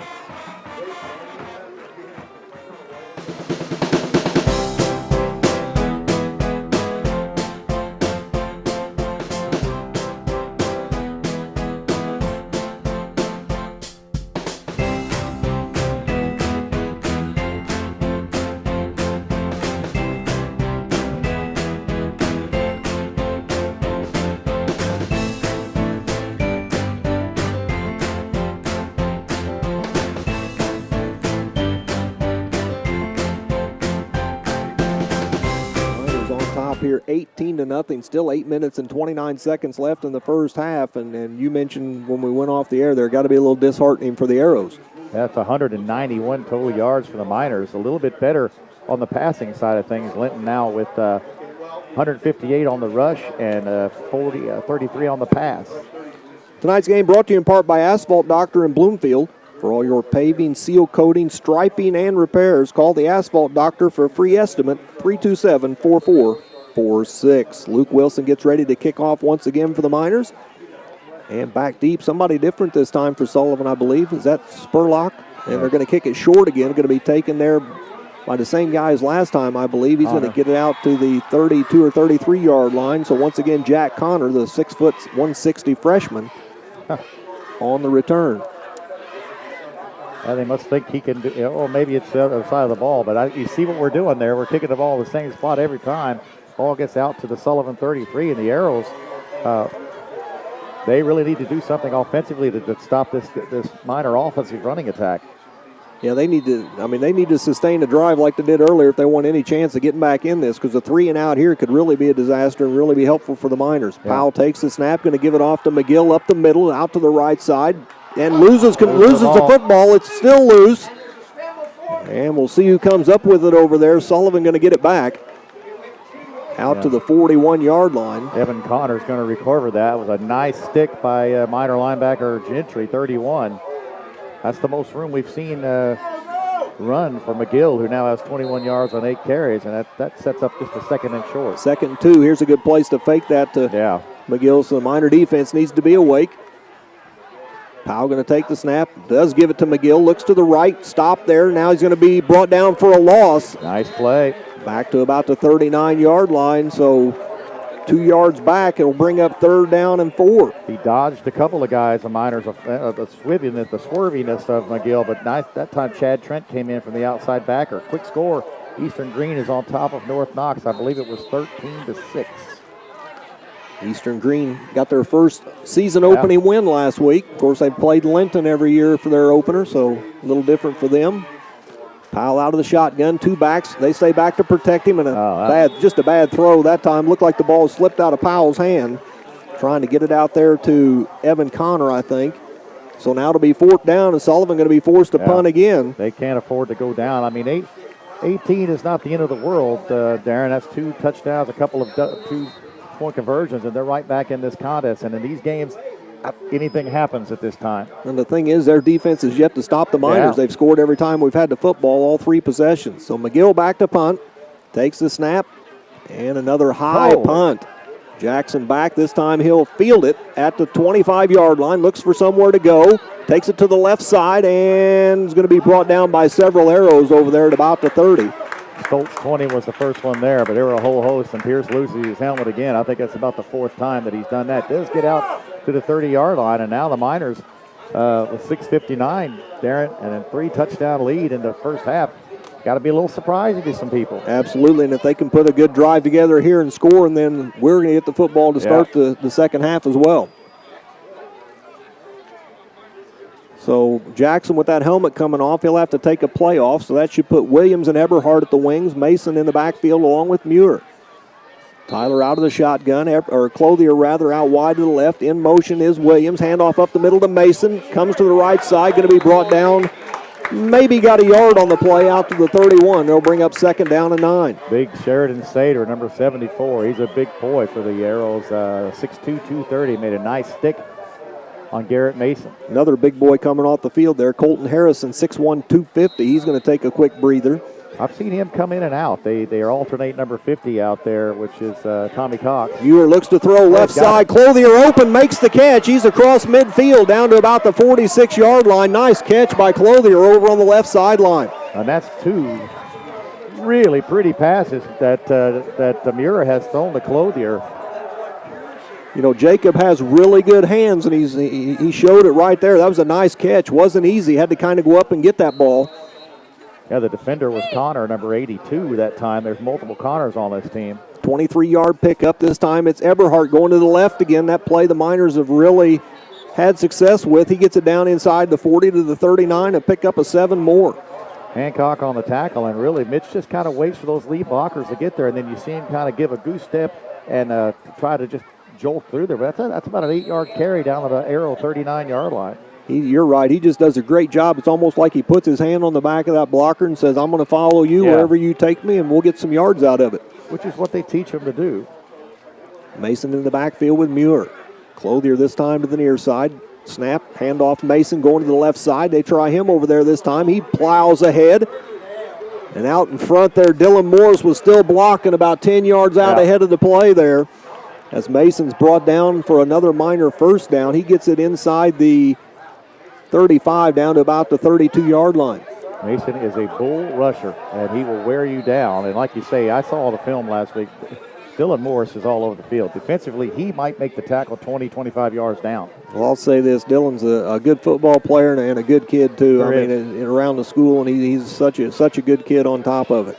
Double handoff again for the Miners. Kendall Williams coming to the near side. He's got some running room. Going to cut it back up towards the middle, and he's finally brought down around the 15-yard line. So that time, the double handoff works for the Miners. Eberhardt's had success to the left. They gave it to him to the left. He gives it back to Williams coming right, and big gain for the Miners. That's what happens. The defense starts to flow. They've seen it so many times. They run that way, and then bam, it comes back the other way.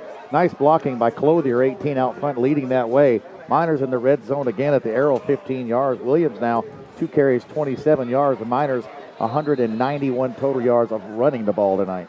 5:13 left here in the first half. Muir waits for the snap. Eberhardt in motion, and he's going to take the handoff to the left side. Not much there this time. He gets it inside the 15, down to the 14-yard line. That time Mason Dean came from the opposite side defensive end, chasing him. And because Mitch kind of paused a little bit before he made his cut, Dean was able to get him. And now it looks like we've got a stoppage of play. Going to have a timeout here. So with 4:59 left in the first half on the Highcom Security Services scoreboard, it's Linton 18, Sullivan 0. Back in 60 seconds, you're listening to Linton Miner Football on QD 93.3, produced by Media 5 Sports.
Once again at Roy Williams Field, I'm Darren Clayton, again joined by Dan Phillips, and the Miners are driving again here with 5 minutes to go in the first half and back to their normal set.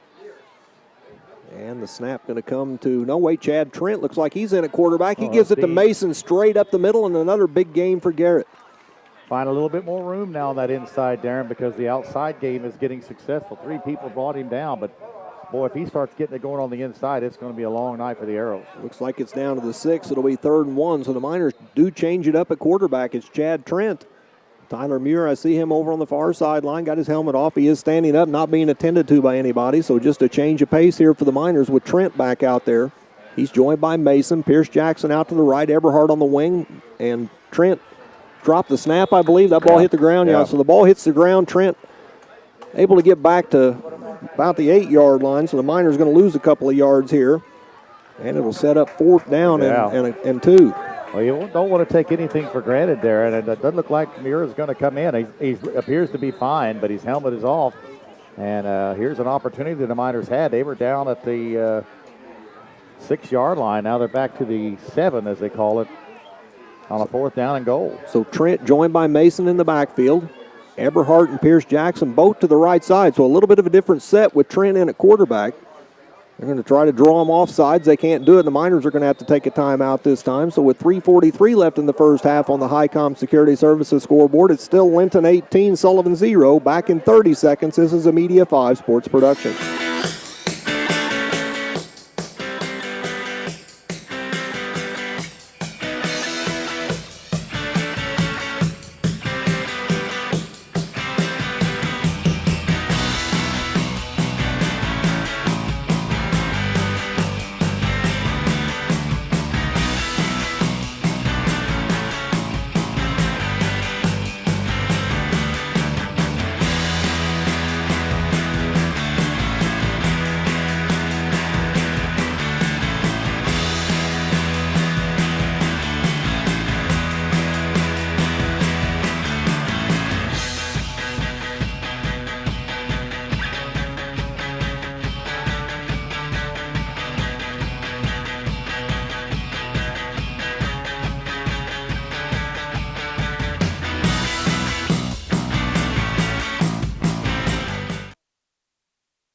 Patronize those people that let us bring you the games on Friday nights, and if you don't need any of their product, at least stop by and thank them for the service. Trent out of the shotgun, takes the snap, gives it to Mason to the right side, and he's still driving. I think he's going to get it. I think it's going to be a 1st down.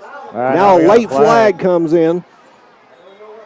A late flag. I'm not sure. There's a big mass of people there. The ball's inside the 5-yard line on the referee's spot, but we'll have to see what the flag is. The referee that's spotting it is also the one that threw the flag.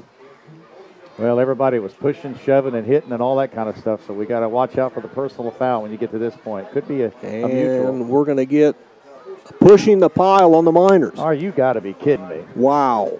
So you don't see that called very often, so the Miners guilty of pushing the pile.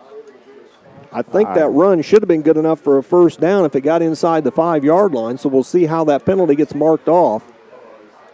So you think you get the 1st down first and then they mark it off? No, I can't imagine that. I'm just whether or not Sullivan would be able to decline it on 4th down. If he got the 1st down, they wouldn't be able to decline it. They'd have to take the penalty. So we'll see how much gets marked off here. Well, I can say, Darren, and you've kept stats for a lot of years. When have you seen that penalty called? Yeah, I was trying to think that myself, and I'm thinking, Shane Huffman took Silas Jennings did the stats last year, and Shane Huffman picked them up this year, and I'm over here wondering what's going through Shane's mind. So they end up backing the ball up 5 yards. It'll be at the 10-yard line. So it'll be 4th and goal for the Miners from the 10. Muir back in at quarterback after Trent ran about 3 or 4 plays there from that position. Well, I don't know how many times I've seen where piles have been pushed. I've never seen that call. The official could have blown the penalty dead. Here we go. In motion is Jackson. He faked the handoff. Muir takes it to the left side, has some room. Going to throw it now into the end zone. And what a play by the Sullivan defender there. Clayton. So a nice play by Dakota Clayton to knock that away. The Miner receiver was there, and at the last minute, Clayton knocks it away, and the Arrows avoid disaster. Yeah, broken up by Clayton. Zach Figley was right out there, and boy. So Sullivan will take over 1st and 10 at the Miner 10, and the Arrows dodge a bullet there. They could have fallen down 24, anywhere between 24 and 26 to nothing. Yeah, and as you mentioned, the Miners get the ball first to start that second half, and we'll have to mark this down because things like this have a habit of making things change momentum-wise. The Miners were poised to go in there, and now the Arrows got a little bit of life. Powell takes the snap. He's going to hand it off to McGill, coming to the left side, finds some running room, able to get it out over the 15-yard line to about the 17. Sullivan with plenty of time to put points on the board here. They're probably not going to do it by running the football much here on this drive, but they did run it there and picked up 7. And they busted some big plays against North Ox that went for big plays. To Chad Quinn again. Miner defense just has to do what they've been doing. I see TJ Piggins in at right defensive tackle now. Powell out of the shotgun. Going to take the snap, going to hand it off again. Running room up the middle. It'll be a 1st down. That is Mason Dean on the carry. Or no, check that. Thought it was Dean, but now looking again, it was number... Now it had to be Dean, didn't it? Either Dean or McGill. I know it wasn't McGill. I'm pretty sure it was Dean. So a 1st down for Sullivan out to the 21-yard line. Trenton Jackson on that tackle. Powell again out of the shotgun. This time he's going to look to throw. Has some time, throws it over the middle. It's nearly picked off by the Miners right into the hands of Avery Gentry. I don't know if he was not expecting it, but he put it on the ground, so nearly picked off by the Miners. Now that's 2 passes Powell's thrown that just have not really been anywhere near anybody. 31 was open across the middle. I don't think there is a 31 on the roster. I might have the wrong number, but that's about as much time as he's had for a while. Yeah. He had time to look it over that time. So 2nd and 10 for Sullivan, down to 2:39 left in the half. They try to get some points on the board here. Down to 10 on the play clock. Powell out of the shotgun. McGill in the backfield. Runner in motion. Now Dean stops in the backfield. They're going to give it to him up the middle. And he's going to be put down immediately at about the 22-yard line. He may have gotten a yard or two. Dylan Morris right there. A high snap. Trying to catch the Miners off guard, I think. Right back at the line of scrimmage. So they didn't give him a yard. It's going to be 3rd down and 10 now. Get a stop here, and the Miners will probably take a timeout. Yeah. Powell out of the shotgun. Clock running down to 2:14. They'll probably let the play clock run down. No, they do snap it. Now Powell looks to the right side, fires the pass. Going to be caught out there by Dean. Out in the flat, but he's not going to get any yards out of it. Maybe out to the 24, maybe the 25-yard line. It'll bring up 4th down for the Arrows. Yeah, that really doesn't do anything for Sullivan other than maybe make the clock run. And like you said, I'm kind of a little bit surprised the Miners aren't taking a timeout because we should get the ball in pretty good field position. Minute 45 and running, and the play clock's not been started yet. So we're down to a minute 40. You do kind of wonder why we're not calling timeout. In fact, now we're going to get the timeout. So a timeout for the Miners. Yeah. So with 1:35 left in the first half on the Highcom Security Services scoreboard, the Miners on top 18-0, and they take a timeout here to get the clock stopped because they're about to get the football back one more time. North Central scores on a 70-yard touchdown by the replacement quarterback, Trey Thompson. North Central off top.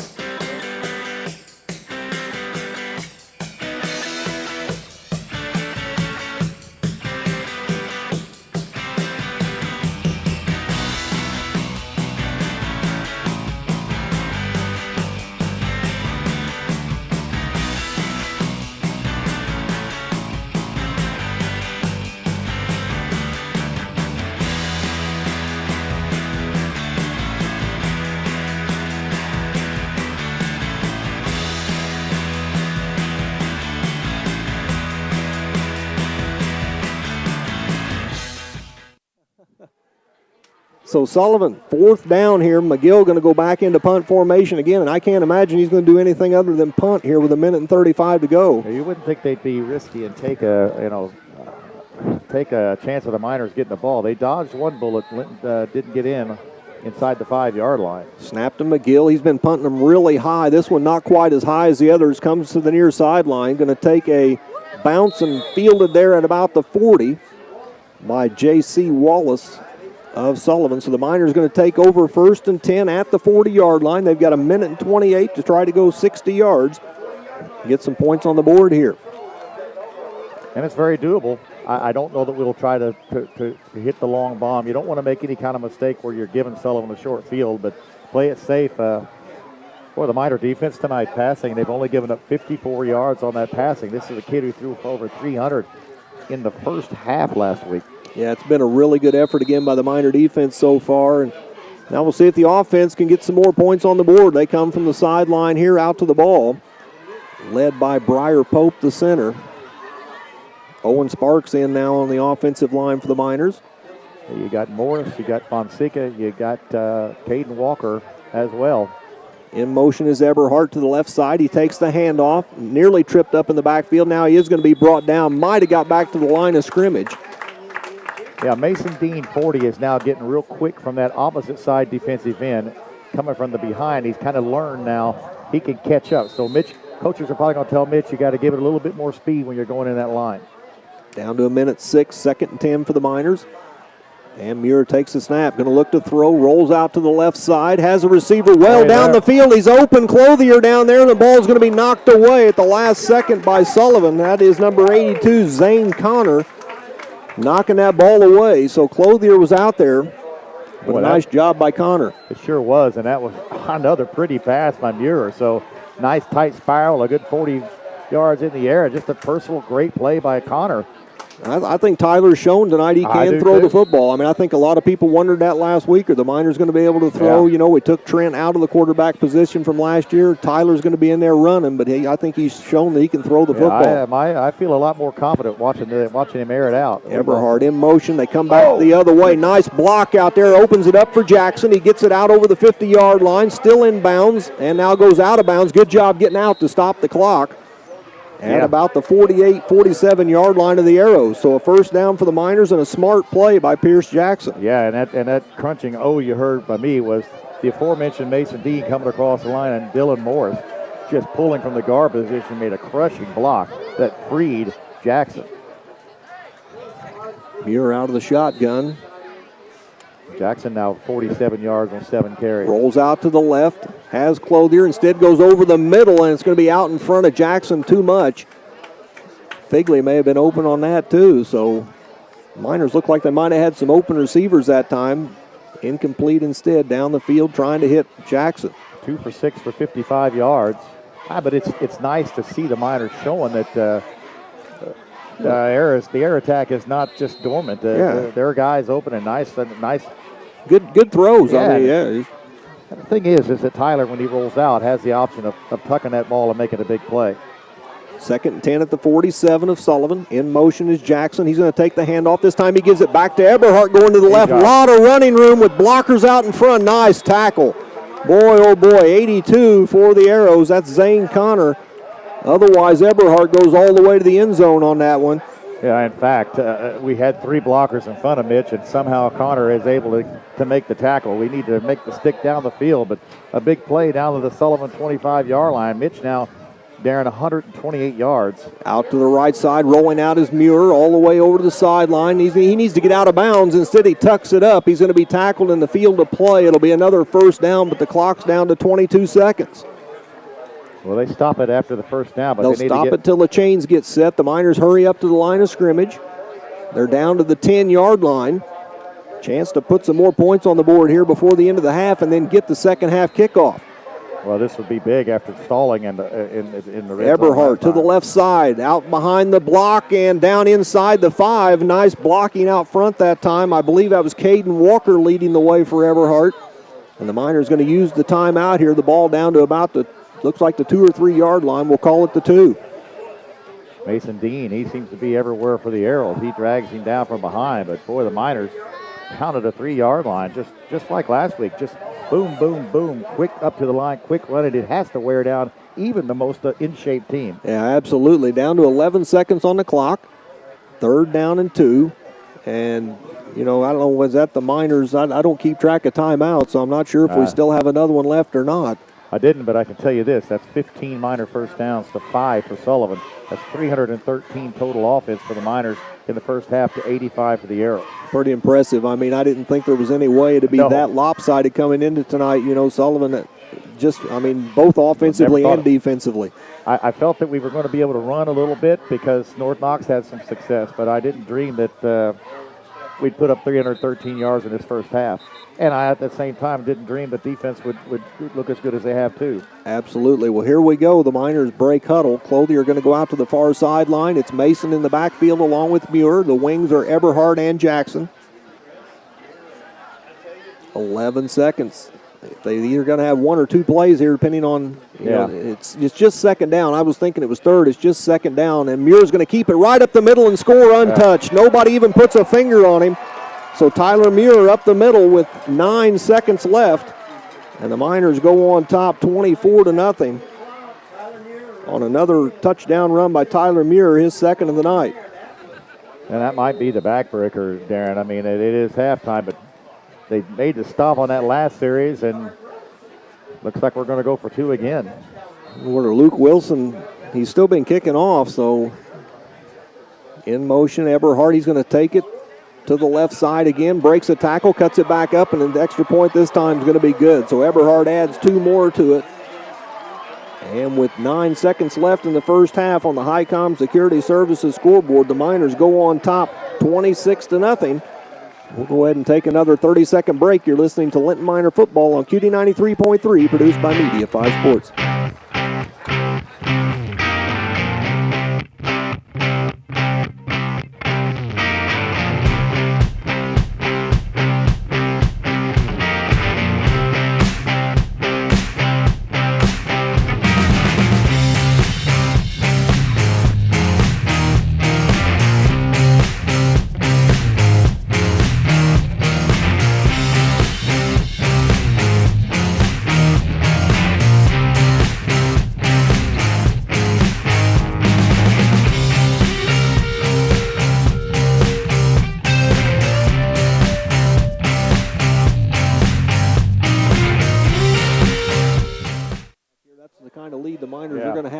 And then they're going to receive the second half kickoff. So got to be happy over in Minerland on the Sullivan sideline. Got to be pretty disappointed in how things have gone for you here in the first half as Wilson gets ready to kick off again. And if we hold true to form, he'll kick it over to that left side. And over there to receiver, it looks like Jack Connors over there again at about the 20-yard line. So let's see what happens. Wilson approaches the ball, gives it the kick. This time it comes right up the middle. And going to be fumbled around and finally picked up there. And some running room up the middle out to the 40-yard line. That is Dakota Clayton on the return. So he stopped at the 40, and there's 4 seconds left. So one play here for the Arrows. My guess is they'll take a knee. Either that or he's just going to let it fly may deep. Air one out deep. That may be a better thought on what's going to happen here. Just let one fly and hope for the best. The Miners going to put a lot of guys in the back. Of course, the other option of that is the quarterback gets hit, fumbles the ball, or an interception, and you don't want that to happen either. Absolutely. Powell out of the shotgun. McGill in the backfield with him. Takes the snap. He is going to look to throw. Lets it loose up the near sideline, and it's going to be dropped out there trying to hit Spurlock on the near sideline. And that's going to do it for the first half. So at halftime on the Highcom Security Services scoreboard, it's Linton 26, Sullivan 0. Also want to remind you, if you're trying to pick up the game tonight on WQTYradio.com, you need to switch to WWBL.com and find the link there that will take you to our broadcast. Otherwise, you're listening to us on QD 93.3, and it's a production of Media 5 Sports, and we'll be back in 2 minutes with the halftime show.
26-0. And we'll take a look at how we got here. Just one touchdown in the first quarter. That came with 2:18 remaining as Tyler Muir took it in from 3 yards out.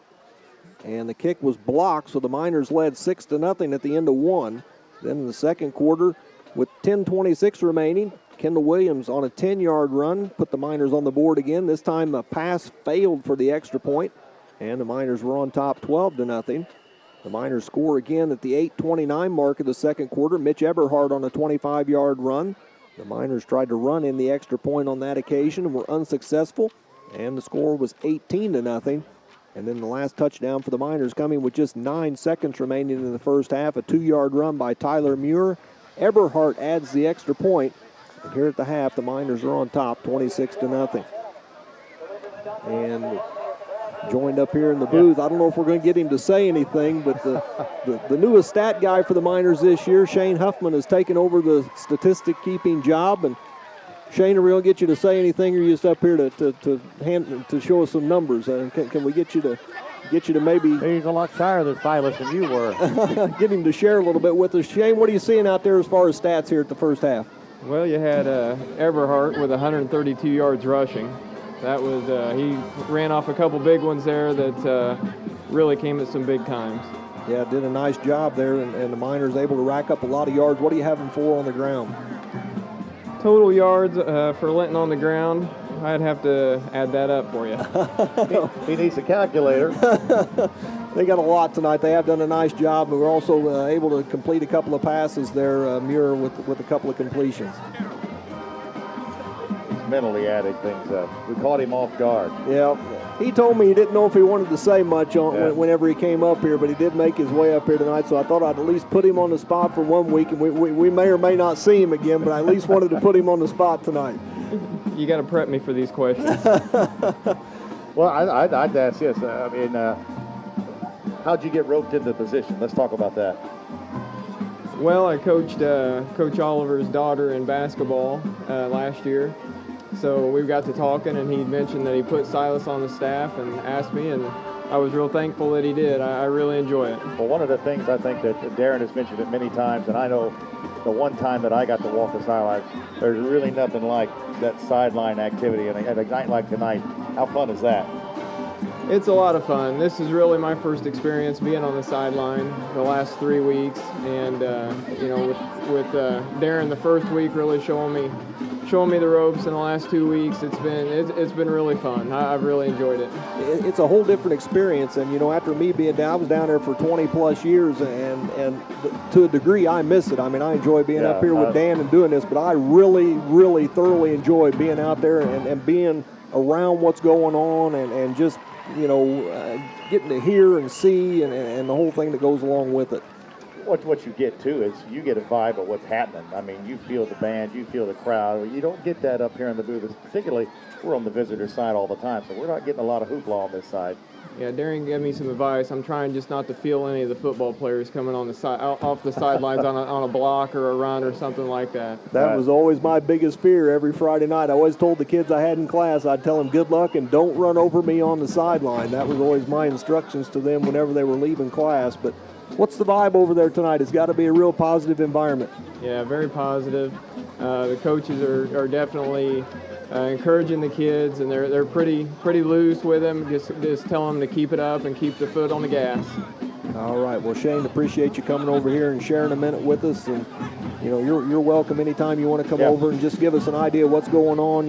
And any injuries tonight. I mean, you're over there where you can see if anybody's being treated by the doctors or the trainers or anything like that. Everybody healthy? Yeah, everybody's healthy. A little scary there when Garrett Mason's helmet came off and then that run. That's always a scary situation, but he was okay.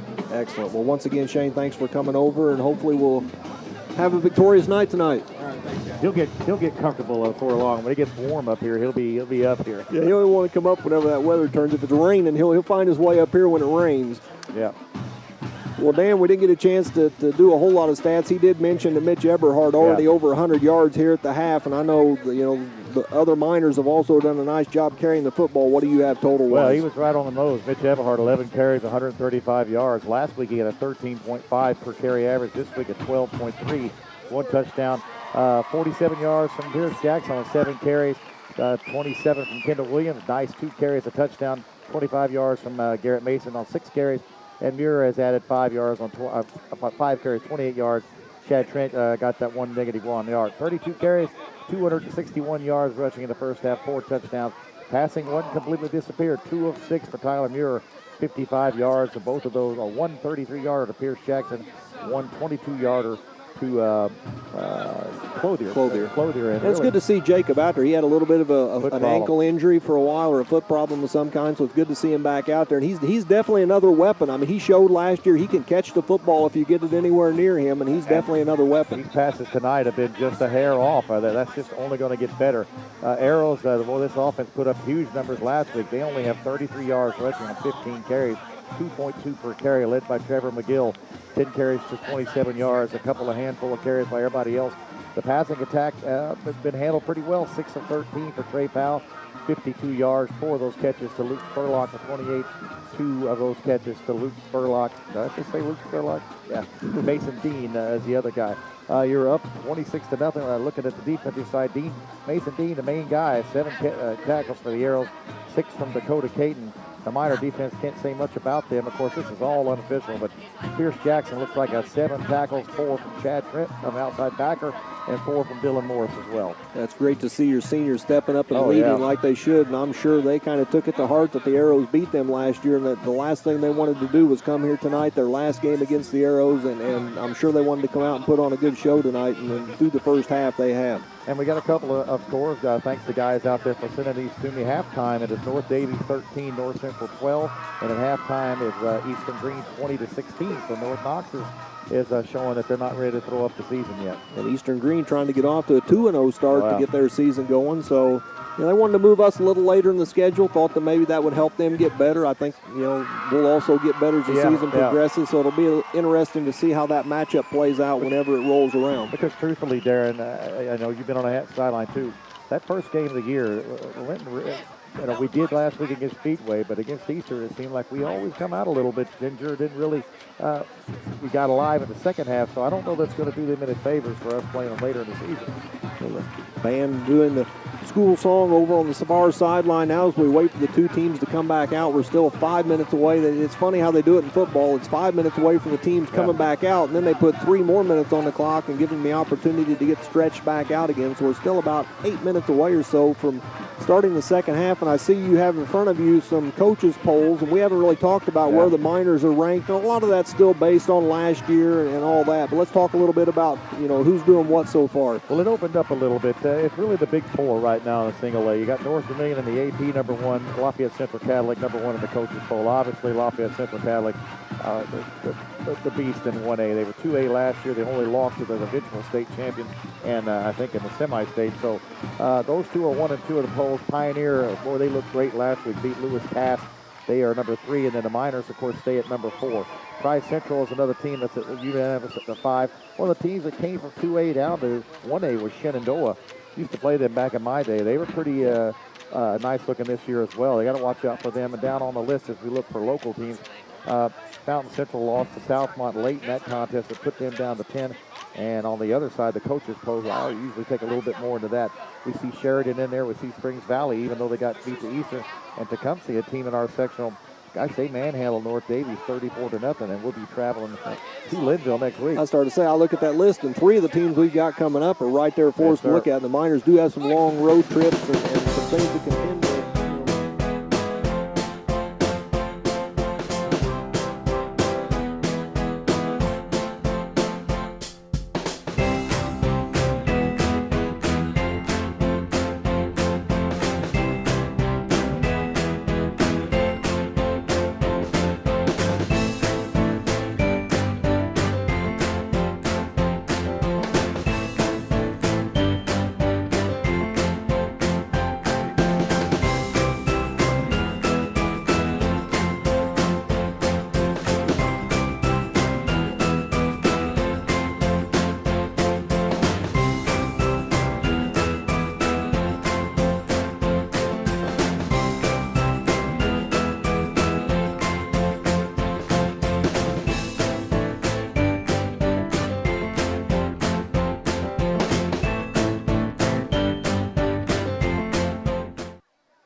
Once again, if you're just tuning in, it's 26-0. It's been all Linton through the first half here, and they will get the football to start the second half when we get ready to go. And, well, Dan, what can we talk about here for about another 3 minutes? Well, we can talk about Prep Sectional 48. Perry Central off to a big start. They beat Tell City 33-0. Tell City is also on our sectional. That's something new this year. I don't know much about them. They started off with a tough loss. That's not going to be easier. 3A Heritage Hills is on their agenda tonight. To come see what we talked about, 134-0 over North Davies. They'll host Wood Memorial, who is 0-1. Got a lot more kids out this year for the program. Of course, they took it on the chin against Princeton last week, 63-6.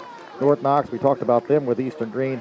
Who else are we looking at down there? North Central and North Davies. I guess we talked about those guys in our area. But it'd be interesting. Tell City, I don't know a whole lot about the Marksmen. I know they're down there in Commodore territory. I didn't realize they were the Marksmen. Another good name. I mean, yes. you're talking about nicknames. When we talked about Speedway last week with the Spark Plugs, one of my favorites, and I like that Tell City Marksman. I like that. All we need now is to get the Frankfurt hot dogs on our schedule. Absolutely. North Vermilion, of course, they opened up with a big win over Turkey, run 69-0. They face their county rival South Vermilion tonight, and trying to see who else is on our schedule that we could talk about.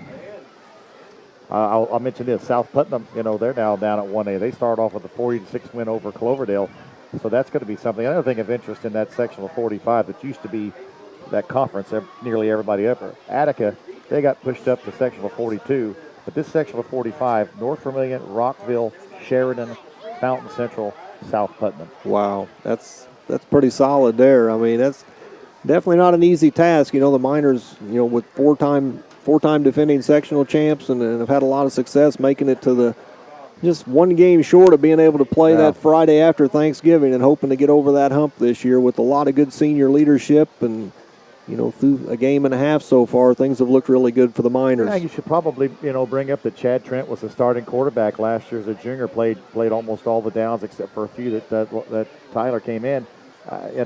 He seems to have taken this pretty good, and it's nice to have him behind. He's getting to play defense this year, and he didn't play any defense last year unless he had to. So you got to give some credit to senior Chad Trent, who seems to be pretty accepting of the situation. And we talked about they put him in down there when the Miners got down inside the goal line. It's good to get him some reps, in case something where they do need to get him out there and let him have an opportunity to play a little bit. We may see more of that the second half because you're up 26-0. Maybe you want to get Chad some work. And work at it. He's more stronger passer. I can understand where Muir's starting is a plus. He just gives you so many weapons. He can throw it. He can pass it. It's just the passing game, Darren, is surprising me. I know the numbers aren't big, but those passes have all been pretty sweet. Absolutely. I mean, good tight spiral and just like you said, just a little bit off, and that could be from the fact that Clothier's not been out. Been out a little bit, and the timing's just not quite there yet. Well, the kickoff for the second half is just around the corner, and we'll let you know that tonight's game is brought to you in part by Media 5 Connect. Tired of paying a fortune for a website and maintaining a website? Talk to Media 5 Connect about a website that's affordable to create, affordable to maintain, and offers daily updates to keep your internet marketing fresh and current. Call Keith at 887-0159 and let Media 5 Connect unlock the potential for your business online. So Sullivan gets ready to kick off for the first time tonight, and carrying the football out to the kickoff is number 86, Neil Gamble. He's a 5'11 junior. And he's was a pretty good kicker last week against North Knox. Seemed to be a weapon that they could use as well. Hasn't had a chance to get out there. What a difference it makes, Darren, because that first drive, Sullivan moved the ball fairly well and got down into Miner territory, and the Miner defense stopped them. But since then, there's not really been any kind of threat by the Arrows. Yeah, absolutely. I mean, you look back at that first drive, it started at the Sullivan 21. They got all the way down to the 25, so they put up 54 of their yards. And what'd you say their total offense was for the half? 85. So 54 of those comes on the first drive, and then only 30 yards after that. And they've not been in Miner territory since that 25 advance. So we're getting ready to go here. Sullivan preparing to kick it off. Once again, it's Gamble getting ready to kick off. Back deep for the Miners. Eberhard on one side, and I believe that's Pierce Jackson on the other instead of Muir, or is it Tyler? Can't tell if that's a 3 or an 8. I believe that's Tyler, though. Okay, Tyler Muir also back. The number 61 up there, Trevor Hill for the Miners on the front line, along with 63. That is I got calling their guy. 63 is Ryan Figg. So that's a freshman out there, or sophomore rather. And here comes the kick, and it comes to the near side. A little short kick going to be taken there at about the 40-yard line, and that's Chance Howard. Chance Howard on the catch.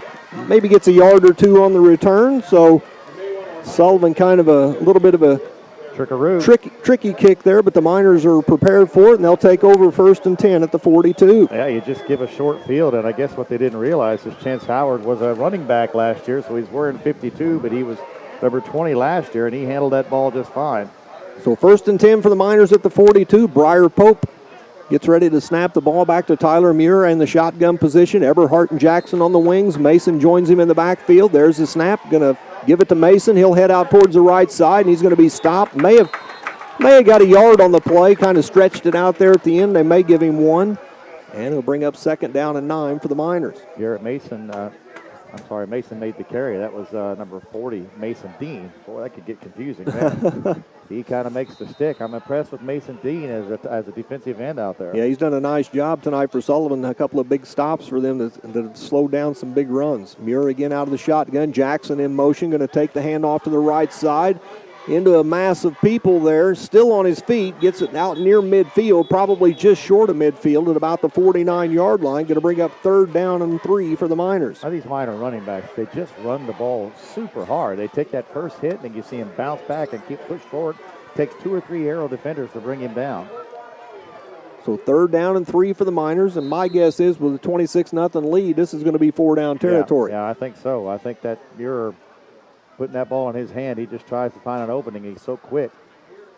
And in motion, Tyler takes it, hands it off to Eberhardt, coming to the left side, has some running room, gets it down inside the 30 or down inside the 40 to maybe the 39-yard line before he's brought down. Another 1st down for the Miners. Stoltz on the tackle, 26, but it's way downfield. Good downfield blocking by the Miners. And they're going to put the ball right at the 40-yard line, so a pickup of 11. 146 yards on 12 carries for Singer Mitch Eberhardt. Jackson and Eberhardt again on the wings. Mason joins Muir in the backfield. In motion is Jackson. Fakes the handoff. Muir going to look to throw over the middle and through the hands of Eberhardt, I believe. Yeah, Eberhardt just ball flew up a little bit higher. He was ready for it. Needed a little bit more zip. Boy, that was going to be a big play there, but Mitch has got to get that ball, but it's a little high. Same pass play they'd ran to Pierce Jackson earlier. That time they tried to hit Eberhardt. It's close, just not right quite there. Yep. Mitch he'll wish he'd caught that ball. So 2nd and 10 for the Miners at the Sullivan 40. And whistles all over the place. What are we looking at here? We've got some equipment issues with one of the Sullivan players, number 34. That's Evan Connor. Now the referee gives the thumbs up. They'll reset the play clock. And we're ready to go. So Muir out of the shotgun. Clothier out far to the right. The 4 backs for the Miners are normal. Jackson in motion, handoff up the middle to Mason. He's going to dive forward. Might have got a yard on the play. Gets it down to the 38-yard line. Maybe pick up a 2 there. Going to make it 2nd and 8. Not much on that one. We had Andrew Eubanks, number 70, who's playing defensive tackle, along with Harrison on a quick stop. So a yard or 2 on the play will make it 2nd down and 8 for the Miners. Muir out of the shotgun. Yeah, you see the arrows trying to switch guys around to get more strong. Eberhardt again to that left side, finds running room yet again, cuts it all the way back to the right side, going to try to get around the corner, breaks a tackle, and all the way up the sideline, and going to be ran out of bounds at about the 2 or 3 yard line. I think Mitch is disappointed over there. I think he thought he should have got in. Well, Clothier was trying not to get the old call of getting pushed in the back, and refs love to throw that down around the end zone. And Connor makes a touchdown saving tackle, but again, he started to the left, went up the middle, and then broke it to the right. Nice stiff arm as he made that cut to the right, and now we're all the way down to the 2 yard line, poised to put more points on the board. So 1st and goal at the 2 for the Miners. Did Eberhardt stay out there? I think Kendall Williams is taking Eberhardt's place after that run. Jackson in motion. He's going to get the handoff up the middle and touchdown, Pierce Jackson. Boy. 9:53 remaining here in the third quarter now on the Highcom Security Services scoreboard. Pierce Jackson knocks it in, and the Miners are on top 32-0. Well, that's 319 rushing yards, and that was right down the field. 7 plays, 58 yards, all rushes except for the one pass that probably would have been a big play. And, well, that's a big statement coming out on the third quarter. And now we're going to get to see Wilson kick the extra point. He was kicking them there after the Miners had gone through their stretches real good. So if the line can keep him protected, snap back, kick in the air, it's blocked again. That's Dean. So just right over the top of the right side, or the left side rather, of the Miner kicking line. And they block another one. So with 9:53 left on the Highcom Security Services scoreboard here in the third quarter, the Miners lead Sullivan 32-0. We'll be back in 30 seconds. This is a Media 5 Sports production.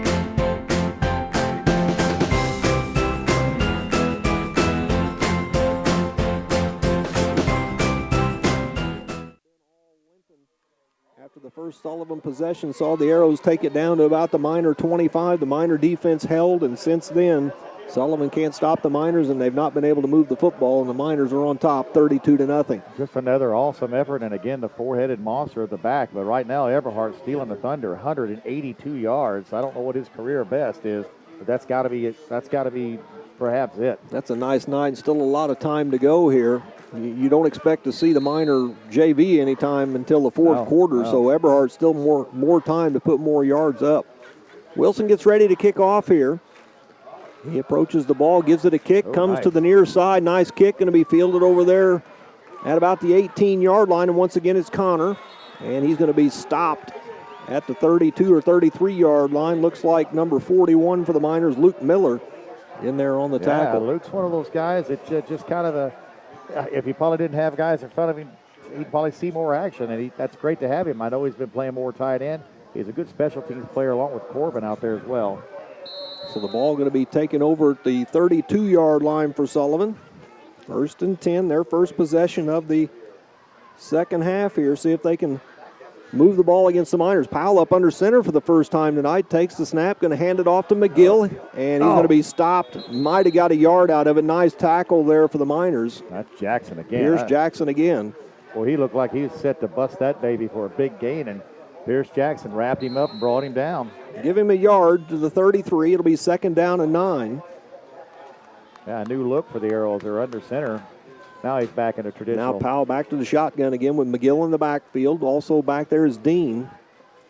Runner in motion, and they fake the jet sweep. Give it off to McGill. Has a blocker out in front of him and running room. Gets it out near the Miner 45. Nice run that time by McGill. He's going to pick up about 12 and get a first down for the Arrows. Out to the Arrow 45-yard line. That's been their biggest rush of the night. That's 40 yards now, 12 carries for McGill. Muir made the tackle. Again, that's a play the Miners probably see a whole lot in practice, but fell victim to it that time. 1st and 10 at the 45. 2 backs in the backfield. I-type formation here. Hand off to McGill up the middle, and he's going to be greeted right there immediately. Might have got a yard on the play. Nice job, Avery Gentry, I believe. Gentry. Miner running backs, the Miner inside linebackers have always been the heart and soul of any Miner defense. Avery saw action as a freshman, and now he's a junior. And a nice sure tackle. 2nd down, 9. Ball at the Sullivan 46. 8:32 left here in the third quarter. Miners on top 32-0. You almost get the feeling the Arrows, Coach Olsen has just said, we're going to come out and concentrate on just making one drive at a time. Powell from under center, going to roll out to the left, looking to throw. Gets it down the field, and it's going to be caught right at the 50. And that's going to be caught by number 40. That's Mason Dean. And you heard Dan say maybe a hold there as the Miners tried to get some pressure on Powell that time. He came out from under center. Well, it sure did look like Dylan Morris was about to make the tackle, and the receiver there, McGill just grabbed him by the shoulders to stop him. Third down and about 5. Ball right at midfield. And Powell going to go back to the shotgun again. 7:47 and counting, third quarter. Runner in motion. Powell going to give it off to McGill towards the left side. He's going to get the first down and more. He's down to the 40, inside the 40-yard line. Ran out of bounds over on the Miner sideline. Nice run again by McGill. Looks like it's going to be at about the 38-yard line of Linton. That's that play again where everything flows to the right, and then they hand it off inside to the weak side. And they've kind of caught us that on 2 occasions. They officially mark it at the 39, makes it 1st and 10. Sullivan on the move for the first time since the first drive. It's 80 yards now for McGill on 14 carries. Powell under center, split eye. Handoff again to McGill, comes to the right side, going to be brought down. And once again, Avery Gentry in on the tackle for the Miners. Might have got him a yard there, make it 2nd down and 9, ball down to the 38-yard line. So Avery Gentry's name starting to be called a lot here. We've heard a lot of Pierce Jackson on defense, and Avery doesn't do anything on the offensive side of the ball, so you hear his name on the defensive side. Sullivan, Powell out of the shotgun, McGill in the backfield, 2 wide receivers to the right, and a tight end on the right. Powell rolls out this side, looks to throw, gets the defender off his feet, now fires it in there, and Spurlock couldn't come up with it. Threw it in between 2 Miner defenders there, and Spurlock couldn't make the catch. Closest one for the Miners was 22 Williams. A little pressure from, I believe that was Pierce Jackson. Kind of jumped up, would have blocked it. Powell wisely pulled the ball down there. Nice job by the Miner defensive backs, though, still. 3rd down and 9 now. Ball sits at the Miner 38-yard line. Powell out of the shotgun. Joined by McGill. Bunch set to the right. 1 wide receiver to the left. Powell drops back looking to throw. Over the middle, going to be caught by Spurlock. Just picks up 3 yards there. Not much of a gain on it, but it is complete for 3. Immediately hammered. Sure tackle by Avery Gentry. And as you say, that really doesn't accomplish much, except that they're in 4-down territory on 4th and 6. 4th down, 6. Ball sits at the Miner 35. So a big play for the Miner defense here. You know the Miner defense at this point in the game looking to pitch that shutout. North Central has retaken the lead 18-13 over North Davies halfway through the 3rd. That sounds like a good contest. Absolutely. Powell out of the shotgun. McGill to his left. 2 wide receivers left, 1 to the right. Powell looks to throw, rolls out to his left, and fires the pass downfield. Has the open receiver. It's caught. He's got some running room. Still on his feet down inside the 10-yard line. Trying to see who made the catch there. Dean, number 40. So Dean on the catch. And Sullivan knocking on the door of a score here with 6 minutes left in the 3rd quarter. Well, Coach, the Miner coaches aren't going to be real happy with that play. It looked like the defender actually went for the interception. So didn't get it, and we missed a couple of tackles. So you play it safe on that, Darren, and you might just break it up. Goal to go at the 10-yard line. 1st down for Sullivan. Powell takes the snap, comes with the sweep to the right side, cuts it back up the middle. And we'll see who the running back was there. It's 35, that is, or 36, Dakota Clayton on the run. So Clayton might have got a yard on that. We'll call it 2nd and goal from the 9-yard line for the Arrows. Yeah, Dylan Morris stayed home and put a pretty good-sized hit on Clayton. So Powell, once again out of the shotgun. Or no, he's going back up under center. Split eye. Takes the snap, hands it off to McGill up the middle. He's hammered right at the line of scrimmage. Nice tackle for the Miners. Avery Gentry again in there. So a lot of tackles for Gentry here, and it's going to be 3rd and goal. Got back to the line of scrimmage, no gain. 3rd and goal at the 9-yard line. Clock running, 5:08 left here in the 3rd quarter. They're certainly in 4-down territory, I would think. And, boy, it'd be disheartening for the Arrows and their fans if they driven the length of the field not to put the ball in. Runner in motion to the left. Powell takes the snap and hands it back off across the way to McGill. He battles to the end zone. It looks like he's going to be stopped at about the 1-yard line.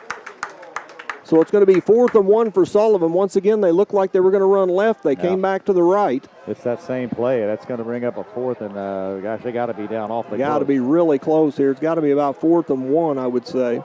Miner's got some guys running and off now and on. Powell is out as a wide receiver to the left side. So the quarterback's out wide left. Quarterback's going to be McGill. So McGill going to play quarterback this time.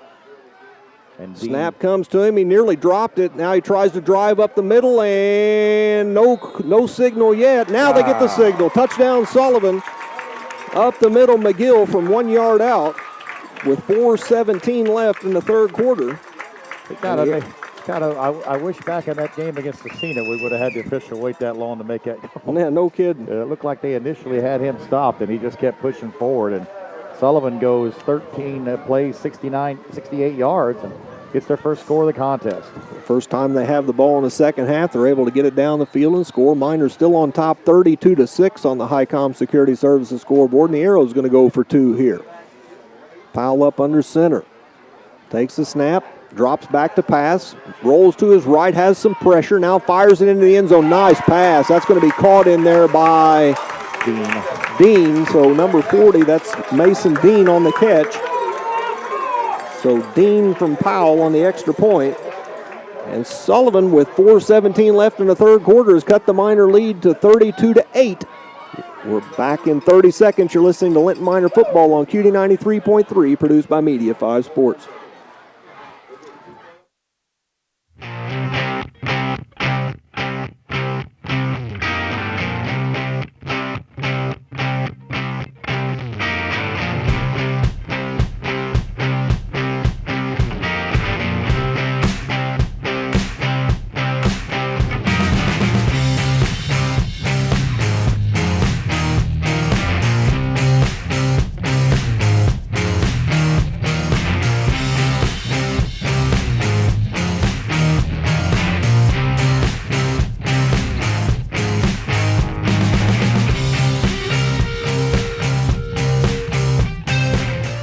Got this center wide open in here about the 40. That's what and they now do. It's going to be straight ahead. Hill going to take it. Nice job. Great job that time by Trevor Hill. They just kicked it about 10 yards, and the lineman for the Miners, they don't have the hands team out there. Trevor Hill, a sophomore, 6'3", 225, and he fields that and puts it down on the ground, and the Miners will have it. Not only did he field it, Darren, but he took a pretty good pop as soon as he caught the ball, held on to it.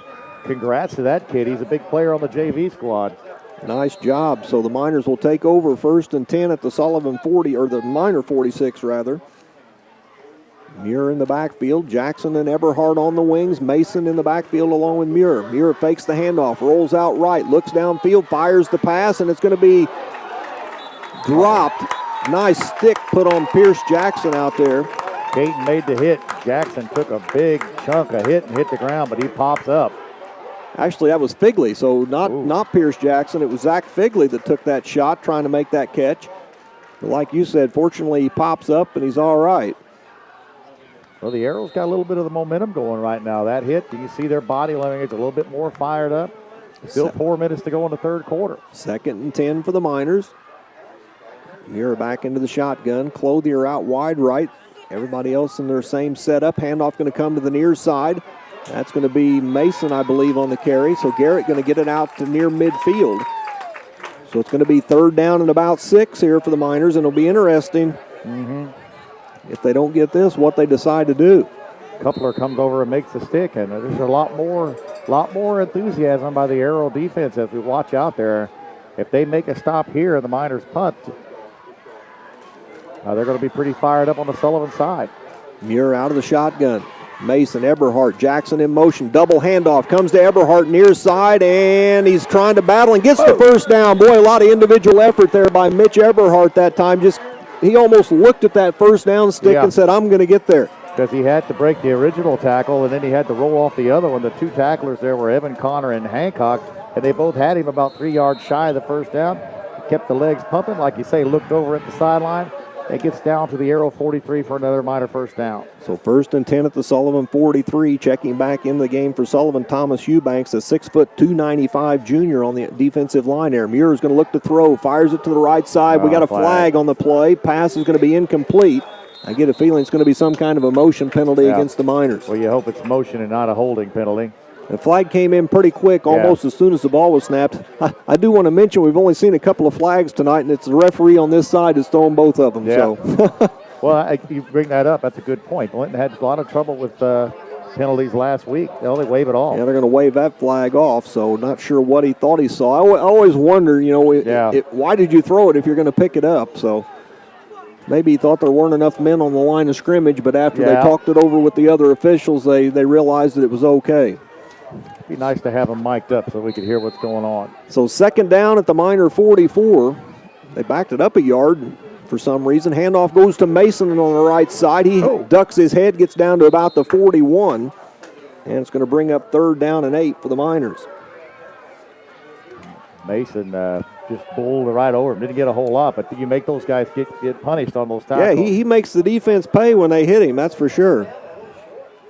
So third down and about 8, maybe a long 7 for the Miners here. They've moved it down far enough now. I don't think there's any doubt it'd be 2 down territory. 34 yards, 10 carries for Mason.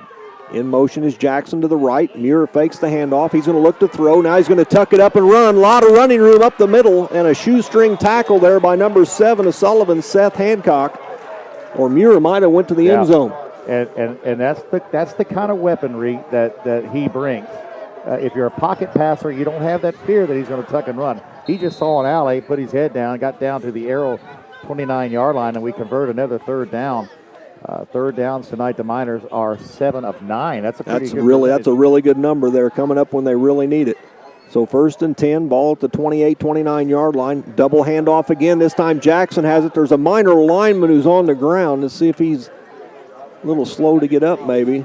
That was center Briar Pope. He gets back up on his feet. He was down on the ground quickly there. I was hoping he slipped a little bit. Yeah. Sater makes the tackle. Sater's the one who's now playing at the linebacker spot. Briar Pope started last year as a sophomore. Might have got a yard out of that, maybe just back to the line of scrimmage. We'll call it second and 10. Ball still at the 28-yard line.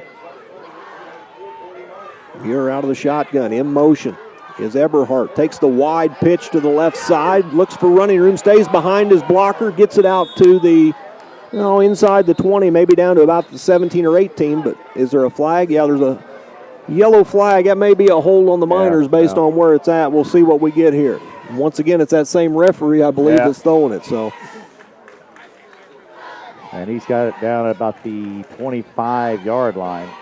They are asking for the Sullivan captains here, so it is going to be a hold on the Miners. So the flag thrown at about the 26, so you get a couple of yards out of it for Eberhardt and then 10 yards back for the penalty for the Miners. And that's, what is that, like the second penalty is all? We had the pushing penalty earlier. Yeah, the Miners, that's 2 now for 15 yards is what we got. So the ball comes back to the 36-yard line now, where it'll be second down and, what do we get here? It needs to get down to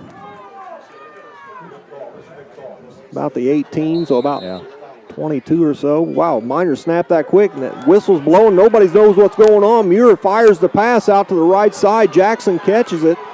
That was kind of a mix-up. I don't know what happened there. I'm not sure. I was trying to, it was 3rd and 17 is what I saw, and not sure what was going on. I think the referee blew the whistle to put the ball in play, and the Miners just snapped it almost immediately, and the Sullivan players just kind of stood around and looked. Some of the Miner players stood around and looked. And didn't get much out of it. It looked like it was going to be a big play. Pierce Jackson was smacking his hands, gets down to the 36-yard line, so I don't think we did anything. Might have lost 2 yards. The ball's back to the 38. It's still third down. Did they count the play? Yeah, it was second down on that last play, so it's third down now. So third down, the ball back to the 38-yard line. Third and long, the Miners need to get down to about the 16. Fake the handoff. Muir comes to the near side. Option play. Flips it back to Eberhardt, but Sullivan up to the task. They knock Eberhardt out of bounds on the near sideline. He might have got a yard out of it. It's going to be fourth down for the Miners. And you wonder if we would, we'll go for it, of course, but you would wonder a punt might be good exercise in getting up and trying to do a short punt. Hadn't seen the option this year, so a little bit of option out of it. That's another wrinkle the Miners can throw in there. So fourth down and long, the ball sits at between the 37 and 38-yard line, so statistically it's on the 37. And the Miners going to go for it here. Mason in with Muir in the backfield. Jackson, Eberhardt on the wings, out wide is Clothier. Eberhardt in motion. Muir going to roll out to the right, looks to throw, has some pressure. Now he's going to tuck it up and run, has some room.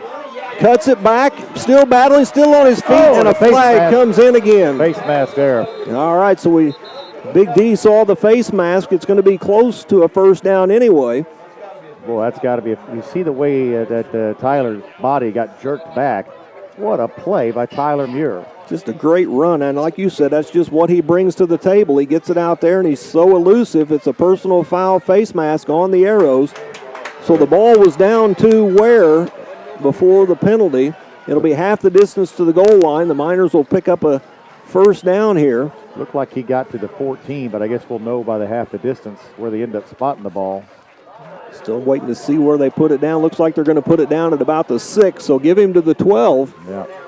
Nice run by Tyler Muir, and another that was a fourth down play that the Miners come up with here. Now they're knocking on the door to put more points on the board with 55 seconds left in the third. Mason up the middle with it all the way into the end zone and a touchdown. Boy, how disheartening or was that Muir that kept it? Was it Mason or Muir? Or was it either one of them? Yeah, it was Mason. So Mason on the score from 6 yards out. 4th and 17, and Muir has a 25-yard run. And Mason gets his points. 51 seconds left here in the third quarter on the Highcom Security Services scoreboard, and the Miners extend the lead back up to 38-8, and Wilson on for the kick. And this time, hey, they give him time, and he can kick that thing. That was right down the middle. So Wilson with the kick makes it 39-8 in favor of the Miners with 51 seconds left in the third quarter on the Highcom Security Services scoreboard, and we'll take a 30-second break. You're listening to Linton Miner Football on QD 93.3 and WQTYradio.com, produced by Media 5 Sports.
And back once again at Roy Williams Field. Luke Wilson gets ready to kick off for the Miners, who are back on top by 31 at 39-8.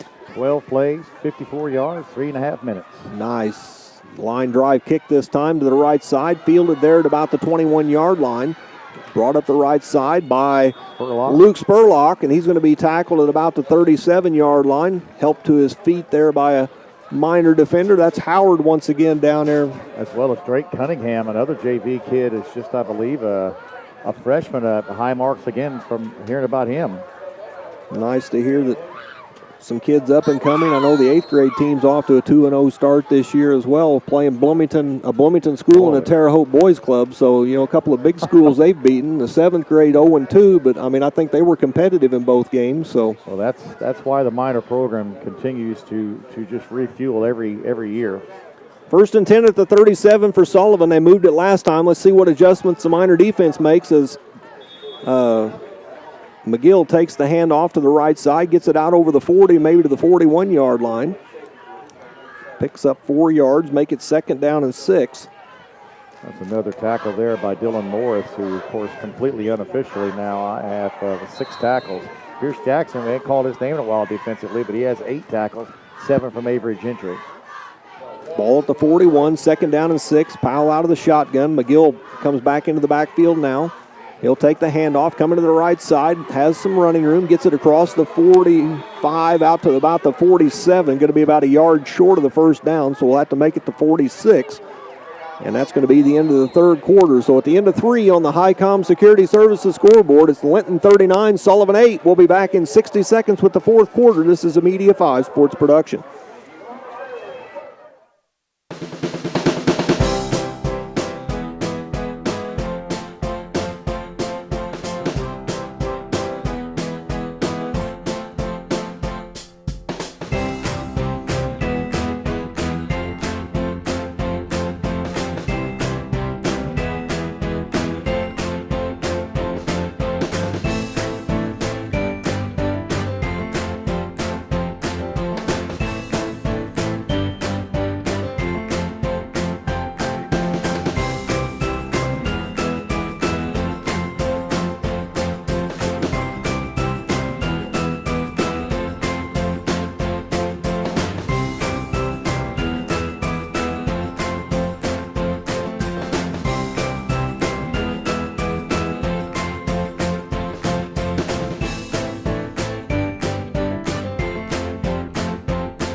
Fourth quarter here, the Miners find themselves back on top by 31 points, 39-8.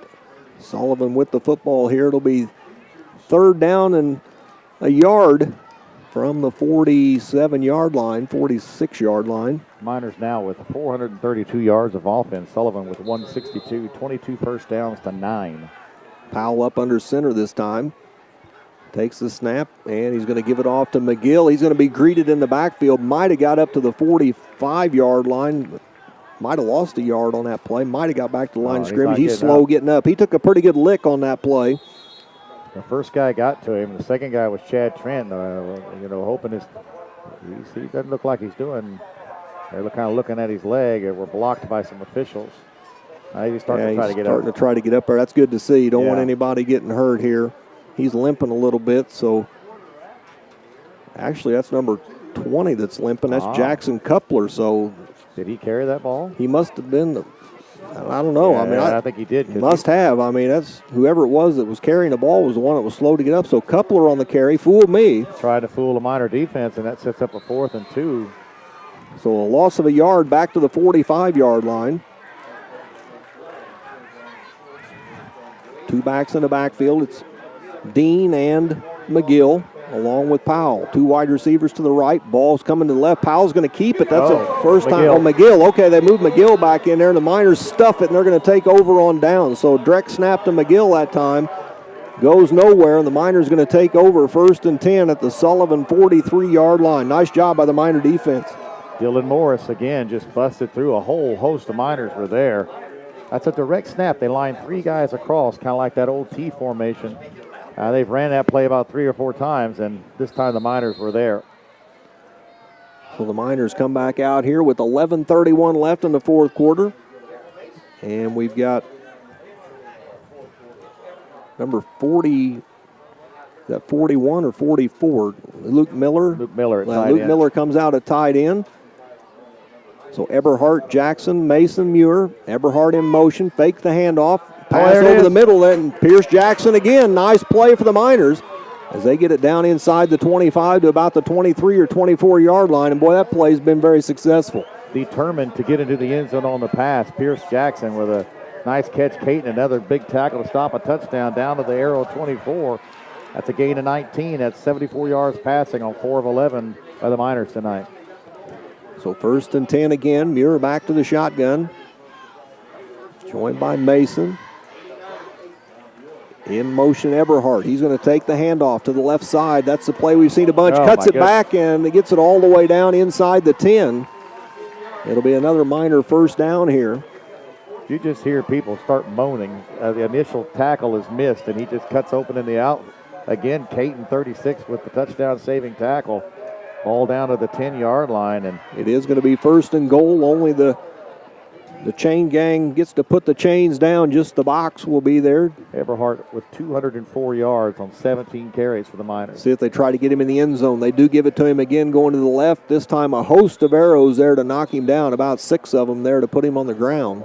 See where they mark it at. He may have got back to the line of scrimmage. I don't think he gained anything. Yeah, just broke the 200-yard mark, and I might lose a yard. Yeah, it looks like they're going to give him one, actually. So it'll be 2nd and goal at the 9 for the Miners.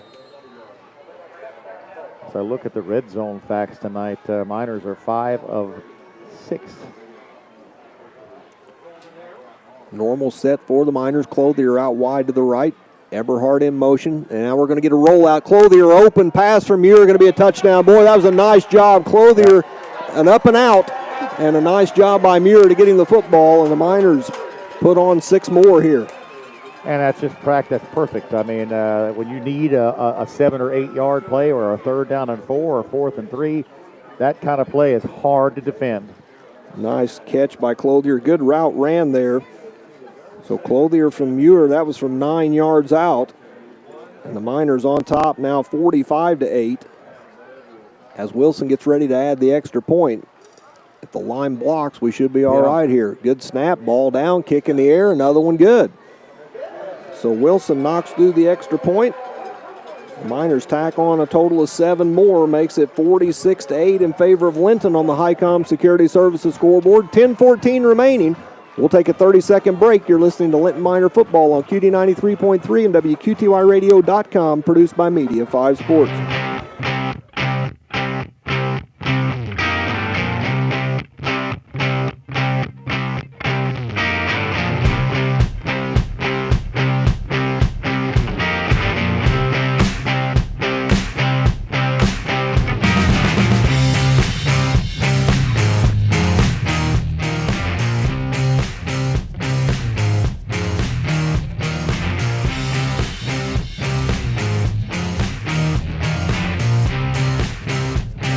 Again at Roy Williams Field, and the Miners tack on another touchdown here. They lead 46-8 with 10:14 remaining, and Luke Wilson gets ready to kick off yet another time here.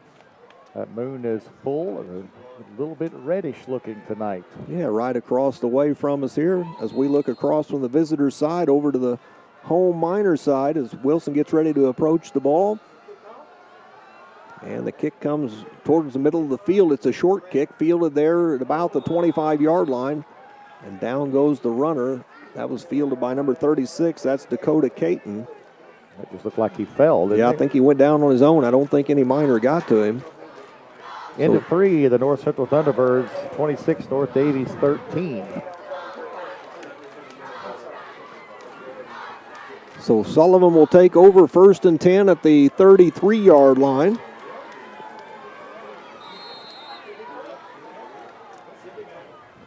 Powell still in a quarterback, joined by McGill in the backfield. 2 wide receivers to the left side.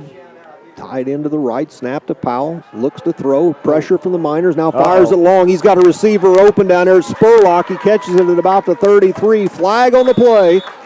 So we'll see if we got a Sullivan hold here as Powell looks up at the official. He's kind of kneeling down there, and he looks up at the referee like, are we really going to call this back as it's inside the Miner 30? Gentry almost got to Powell and just couldn't quite get him. Powell's got his hands up in the air. That was a wide first breakdown we've seen tonight on that defense. Yeah, oh, they're going to pick that flag up too. Wow. How do you pick up? Just amazing. So the ball comes all the way down to the Miner 29-yard line. So a big play there for the Arrows. Yeah, that's about 38 yards, I believe, on that one. 38 yards. Big passing play right there. So Powell back into the shotgun on 1st down.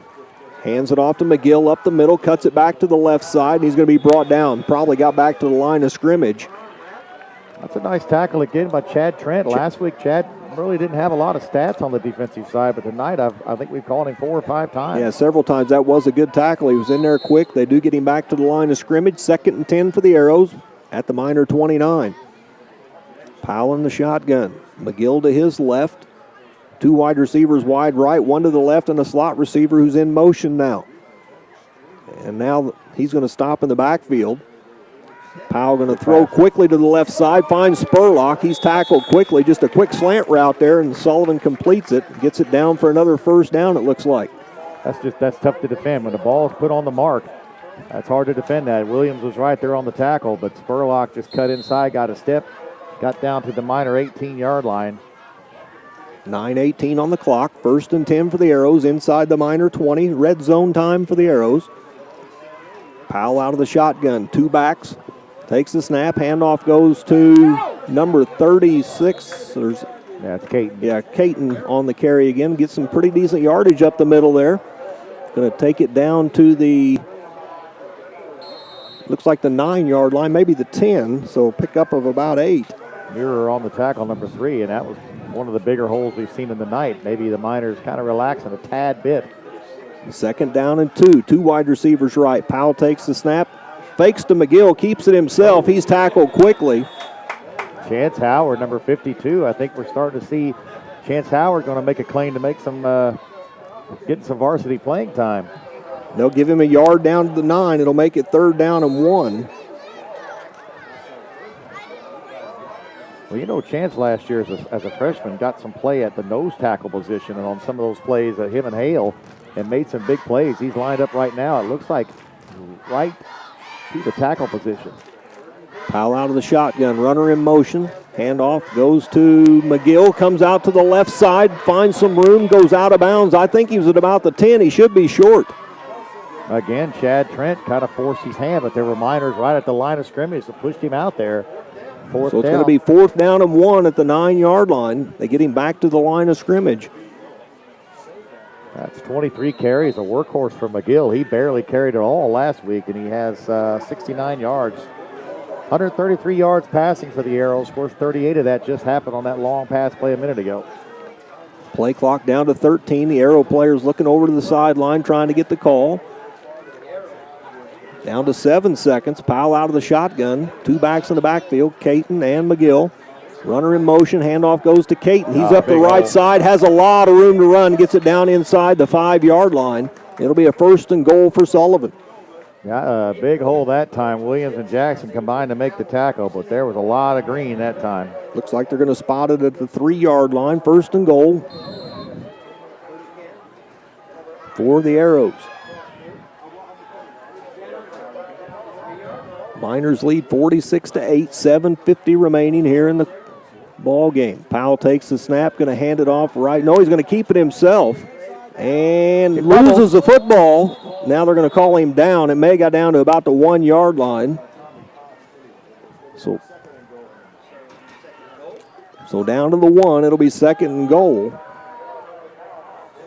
So another time with the ball on the ground there, the Miners, but they say the runner's down, so it's not really a fumble. No. Powell really wanting to get in that end zone. Powell up under center this time, 2 backs, split eye. Handoff goes to McGill into the end zone easily. So a touchdown for McGill with 7:10 left here in the 4th quarter, and all of a sudden we got that shootout that we thought we might have had the whole night.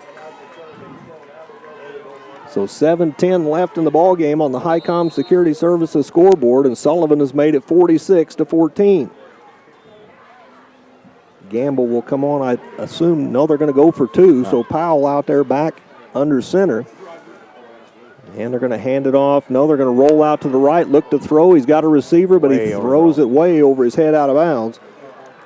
So the pass fails. Intended for Spurlock out there. So with 7:10 left in the ballgame on the Highcom Security Services scoreboard, it's Linton 46, Sullivan 14. Back in 30 seconds, this is a Media 5 Sports production.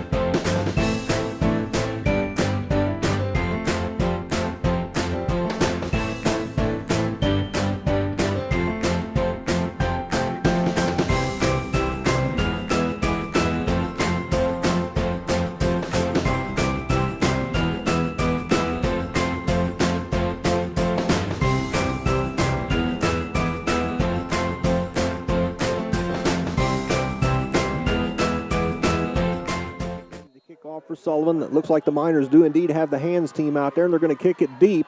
Back there to catch it at the 15-yard line, number 23 for the Miners, that's Bill Smith. Smith on the run up the middle of the field.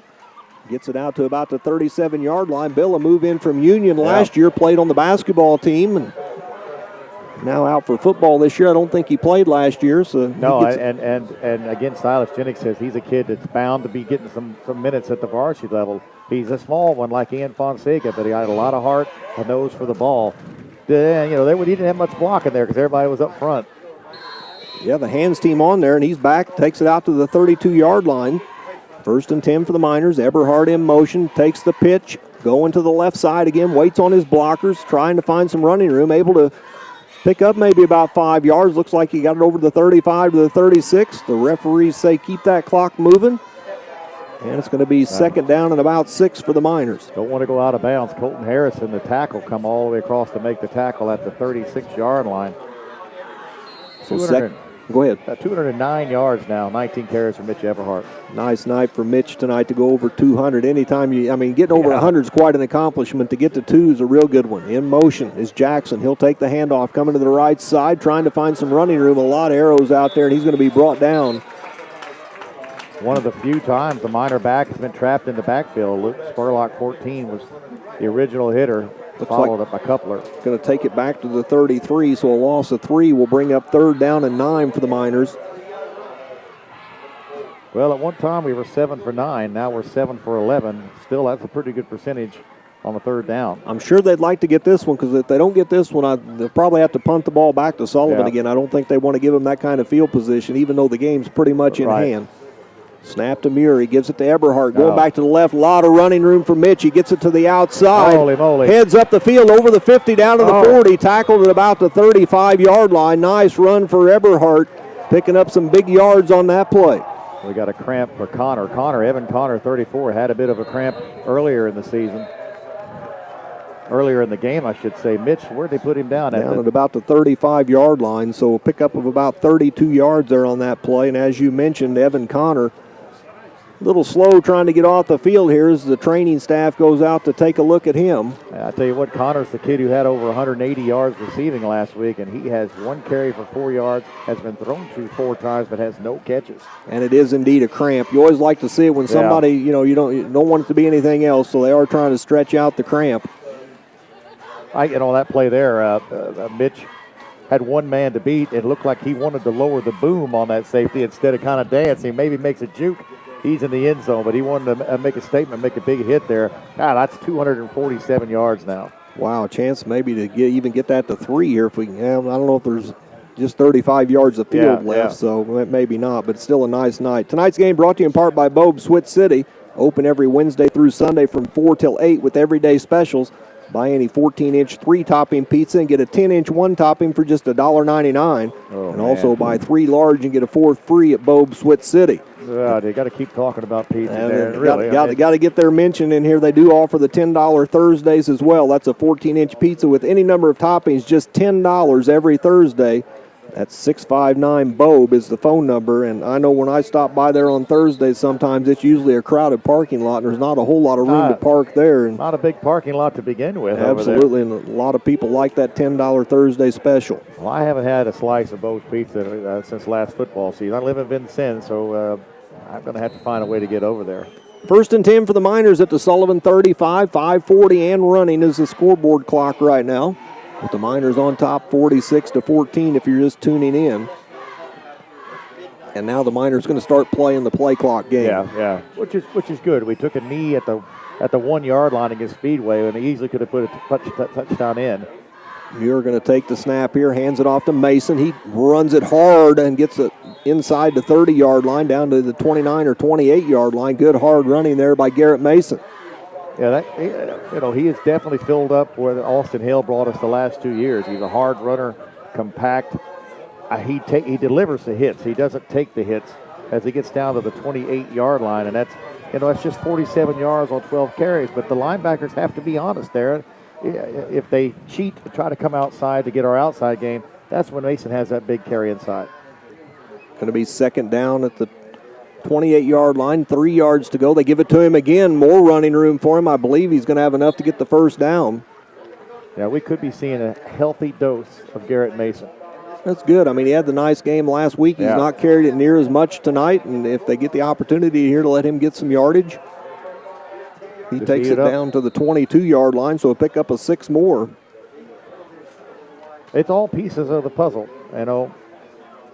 Maybe Eberhardt doesn't have 200-plus yards if you don't have Mason with the threat up the middle. Yeah, I don't think there's any doubt. I mean, I think it's a great, Coach Jennings, the offensive coordinator, taking a look at what they're giving you and using it. Again, it comes to Mason. This time Sullivan up to the task. He might have got back to the line of scrimmage there. Now, number 70 on the quick stop for the Arrows. That is Eubanks, just he's a junior, a pretty good-sized kid. Actually fell forward. He might have got a couple of yards out of that, so it looked like they were going to get him in the backfield. Instead, it's going to be 2nd down and 8, so 2 more yards for Mason on top of that. And now Sullivan looks like they've adapted to that, so I bet we see something different this time. Once again, we're going to let that play clock run down. It's at 15 right now. The game clock at 3:49 and running. As the Miners going to improve to 2-0 on the season, Sullivan going to fall to 1-1. As Muir gets ready to take the snap, he does so, hands it off again to Mason, takes it to the left side, lowers his head and plows ahead, gets it down inside the 15-yard line. I don't think he quite got enough for the 1st down. They are stopping the clock, though, so it looks like it's going to be 3rd down and Nope, they're going to give him the first. So the referee's pointing ahead, first down. So Garrett Mason, another nice run, gets it down to the 12-yard line. Give him 8 more. Clock winds. First downs, again, we had all 30 or so last week. We got 28 this week. Just another great display by the Miner offense and really the defense, even though we've given up 14 points. I mean, you'll take that, though. Absolutely. Held them blank for really 3 quarters. Looks like the Miners may take a timeout this time instead of running a play. The play clock down to 3, 2, 1, and Coach Oliver does indeed take the timeout. So 3:07 remaining here on the Highcom Security Services scoreboard. The Miners lead 46-14. We'll be back in 30 seconds. This is a Media 5 Sports Production.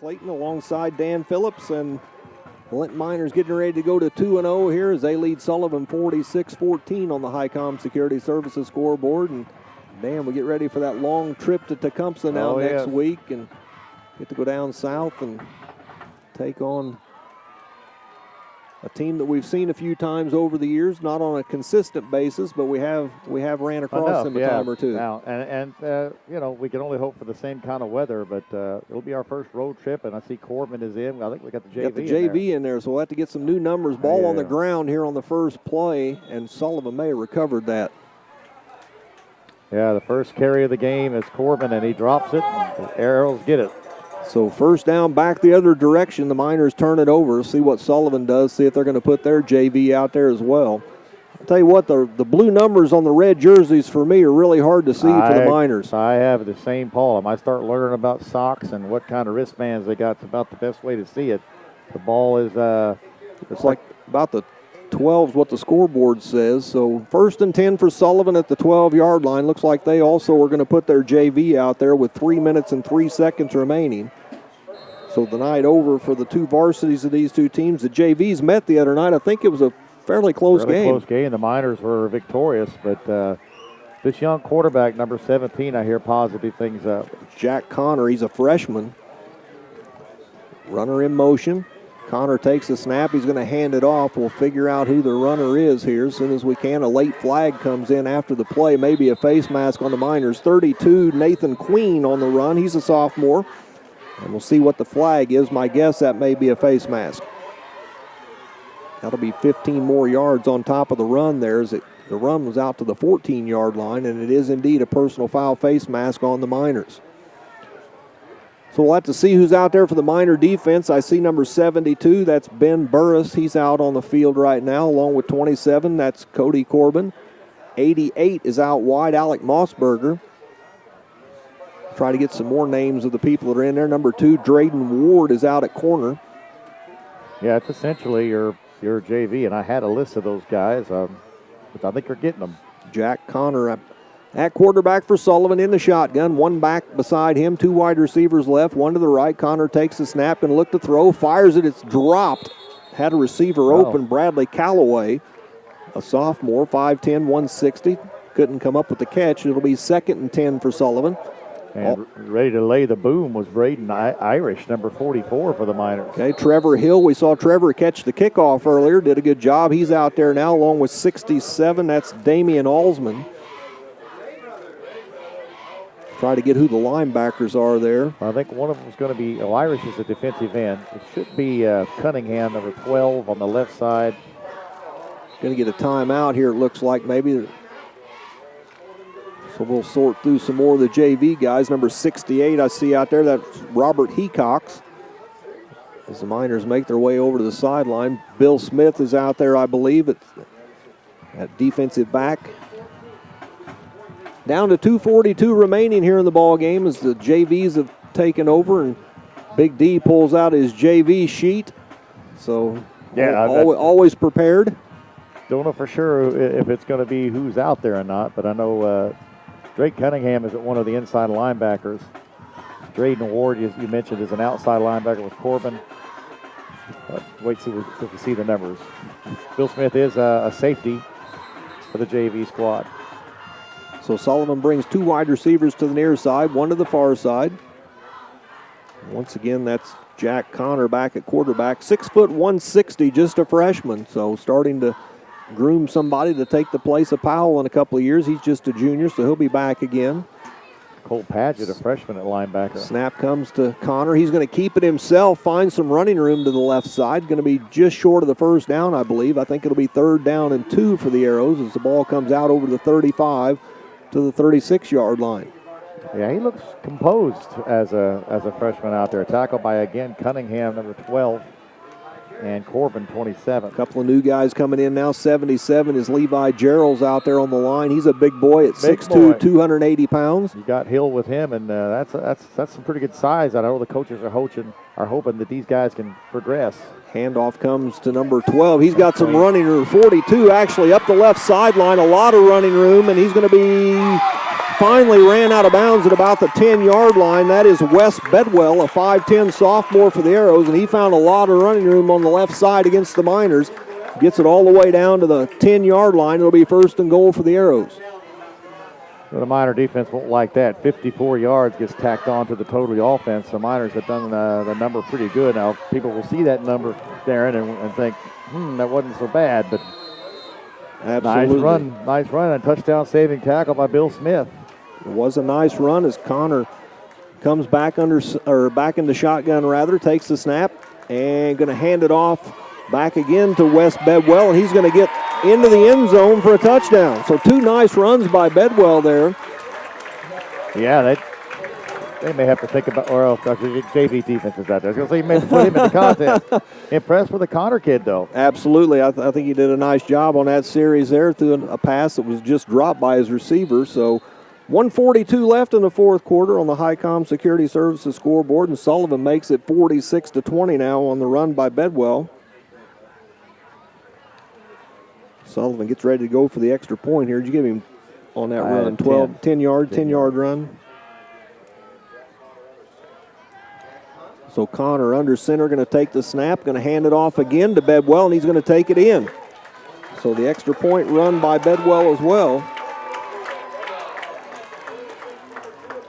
And with 1:42 left in the 4th quarter on the Highcom Security Services scoreboard, it's now Linton 46 and Sullivan 22, down to 1:42 remaining here. So Miners will get it back one more time, get the JV kids a chance to run a couple of more plays and get things wrapped up here from Roy Williams Field.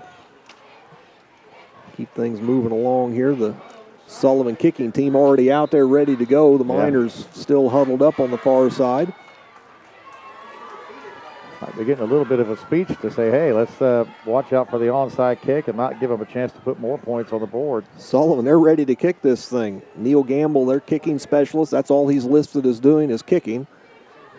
He's a junior, so he'll be back next year. We've not really seen him get to work much tonight. They've gone for 2 points. We've seen his kickoffs, but those have just been short, so we really don't know what kind of leg he has. And it looks like the JV kickoff return is back. Yeah, just the normal kickoff return. It's not the hands team out there. Trayton Tannehill, number 60, Damian Alsman, Irish. And the kick does go deep. Going to be fielded at about the 15-yard line. And we'll try to get a number on that. That's Corbin on the run. He takes it to the left side, has some running room out to the 40, over the 40-yard line to about the 42. Nice run by Cody Corbin. Making up for that fumble that he had down in the red zone to the 42-yard line. Minute 33 left. The Miner JV will take over 1st and 10. They're going to mark it actually at the, it's going to be the 40. Still waiting on it to put it down here. Looks like everybody's waiting to see where the ball is going to be. It's already, it's down. 41, it's at the 41. So 1st and 10 at the 41 for the Miners. And it looks like they're just going to take a knee. They're into victory formation here, so it'll take about 3 knees.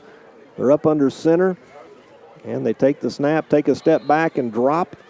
And they'll let the clock run down. It's running at 1.5 minutes, and that's going to be our final score tonight, 46-22, barring some kind of a miss snap or something unusual happening here. And that's Drayden Ward, a sophomore, gets to come in and play and gets to 2 carries for -4 yards. Yeah, I started to say his stat numbers won't look too good.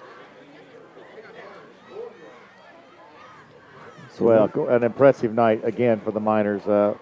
I don't think people expected this score. Yeah, I agree. It's made more respectable by the 22 points put on that fourth quarter, but boy, the Miners were really in complete control of this game, other than a couple Sullivan drives. Yeah, they really were. I mean, the last drive by the Sullivan JV against the Miner JV puts 8 of those points on the board, so 14 really is what the varsity defense gives up, and that was after the game. I mean, you hate to say maybe decided, but really it was. I mean, we had really put it on them, and you know, they picked up a couple of touchdowns that, you know, I'm sure the Miners would rather not given up, but. Well, at the end of 3, it was 39-8, and that really was more indicative of how this game was. One more play, one more knee, and that's going to do it. The play clock at 12, the game clock down to 19, so Ward's going to have to take one more loss here. 3 carries, -6. And that's going to do it. The final score on the HiCom Security Services scoreboard, Linton 46, Sullivan 22. We'll be back in 2 minutes with the post-game show. You're listening to Linton Miner Football on QD 93.3, produced by Media 5 Sports.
And back once again at Roy Williams Field, I'm Darren Clayton. And the final score on the HiCom Security Services scoreboard, Linton 46 and Sullivan 22. We'll take a look at how we got here. The Miners got on the board first. 2:18 left in the first quarter. Tyler Muir with a 3-yard run. The extra point kick was blocked, and the Miners were on top 6-0. They would expand that lead to 12-0 with 10:26 left in the second quarter. Kendall Williams with a 10-yard run. The Miners went for 2 on a pass. It was no good, and it was 12-0 in favor of the Miners. Then the Miners put more points on the board. 8:29 left in the second quarter. Mitch Eberhardt with a 25-yard run. The Miners again went for 2 points. This time a run failed, and the lead was 18-0. And with 9 seconds left in the first half, Muir punched it in again from 2 yards out. Eberhardt this time added the 2-point conversion. And at halftime, the Miners were on top 26-0. The Miners tacked on the first points of the second half. Pierce Jackson with a 2-yard run. Again, the extra point was blocked, and the Miners led 32-0. Sullivan finally got on the board with 4:17 left in the third quarter on a pass to Dean from Powell. McGill on a 1-yard run. The extra point was a pass from Powell to Dean. Made it 32-8. Then with 51 seconds left in the third quarter, Garrett Mason puts it in for the Miners. I don't have that. What was that, a 1-yard run on Masons? I didn't get that put down on Masons with 51 seconds left on a 6-yard run. So Garrett Mason with the 6-yard run. Wilson added the kick that time, 39-8 in favor of the Miners, and they would add another touchdown. Clothier on the pass from Muir with 10:14 left. That was 9 yards. Wilson added the extra point. It was 46-8. And then Sullivan picks up the last two scores. 7:10 left in the fourth quarter. McGill on another 1-yard run. The pass failed for the extra point.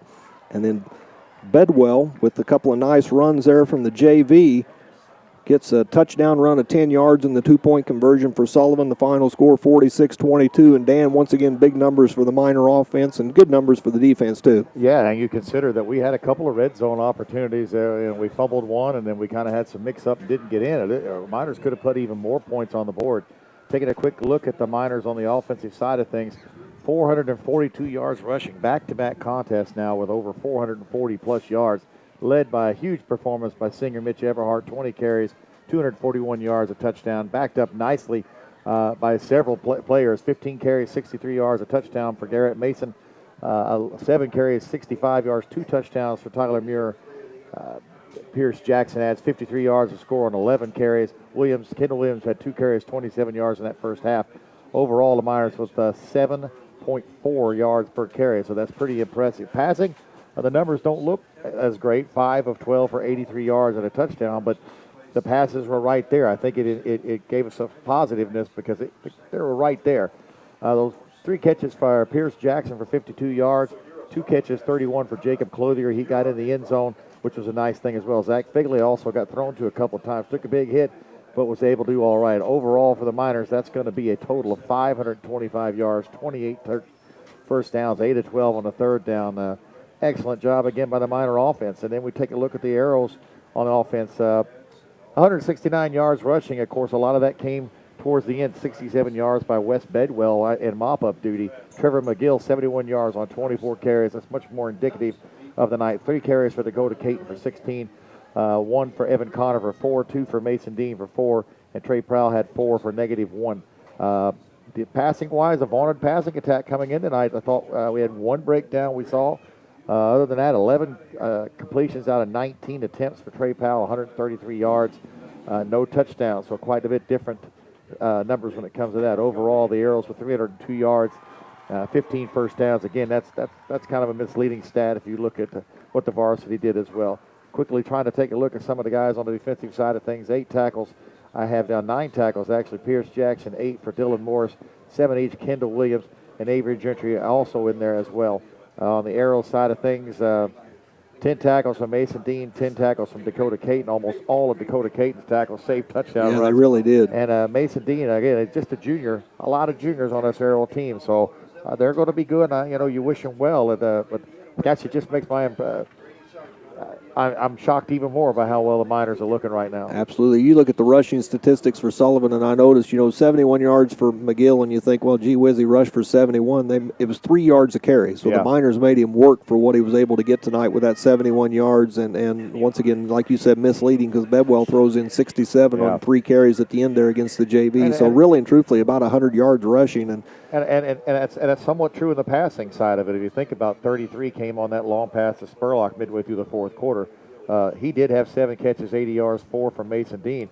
Considering how devastating they were last week passing the ball, that's a nice job by the guys of Trey Passon, Muir, and Everhart, as well as Williams and Chad Trent at the linebacker spot. Yeah, and kudos all around. Kudos to the pressure. We called Avery Gentry's name a bunch in the second half. Kudos to Dylan Morris getting in there and putting some pressure on Powell and making him, throw places he didn't want to throw and quicker than he wants to throw, and that's important too in that 11-19. And how many times did he have to, just get rid of the football or tuck it up or took a loss or whatever the case may be. Well, I show one sack, and that was Chance Howard tonight. But I saw 5 tackles for loss, and 2 of those were Chad Trent, and one of those Pierce Jackson.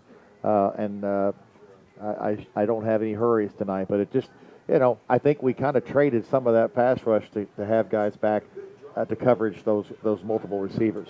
Well, just another good night. We're waiting on Coach Oliver to get up here. The team down under the goalpost. They have a little get-together down there every week after the game. I think say a little prayer, and then Coach Oliver, I'm sure, will be heading this way to to give us his post-game thoughts here. So gives me a quick check. It's the North Central ended up winning that contest over North Davies 41-13. Wow, it got exciting in Eastern Green and North Knox. It was North Knox took the lead midway through the fourth, 24-20. A minute later, Eastern Green scores to take the lead to 26-24. That's probably 2 minutes to go in that contest. It sounds like Eastern's going to come away with a win, but hats off to North Knox, because I think people had kind of written them off as North Central too, losing their quarterback last week, and they bounced back with 41 points tonight. So hats off to the Thunderbirds as well. I remember Trey Thompson last year was one of their wingback guys and looked like a heck of an athlete. He's going to have to step up. They put 41 points on the board, so they're quite capable of scoring. Absolutely. I'm afraid we've lost Coach Oliver to the print media again tonight. Oh my. We're going to have to do something about that, because they may be on a deadline, but their deadline's probably a couple hours away, and our deadline, to try to get off the air is here a lot quicker than that. So we'll have to try to remedy that in the coming weeks as far as getting Coach Oliver up here for some post-game talk. Tell you what, why don't we go ahead and take another 60-second break back at the station, then we'll try to get Coach Oliver up here. You're listening to Linton Miner Football on QD 93.3, produced by Media 5 Sports.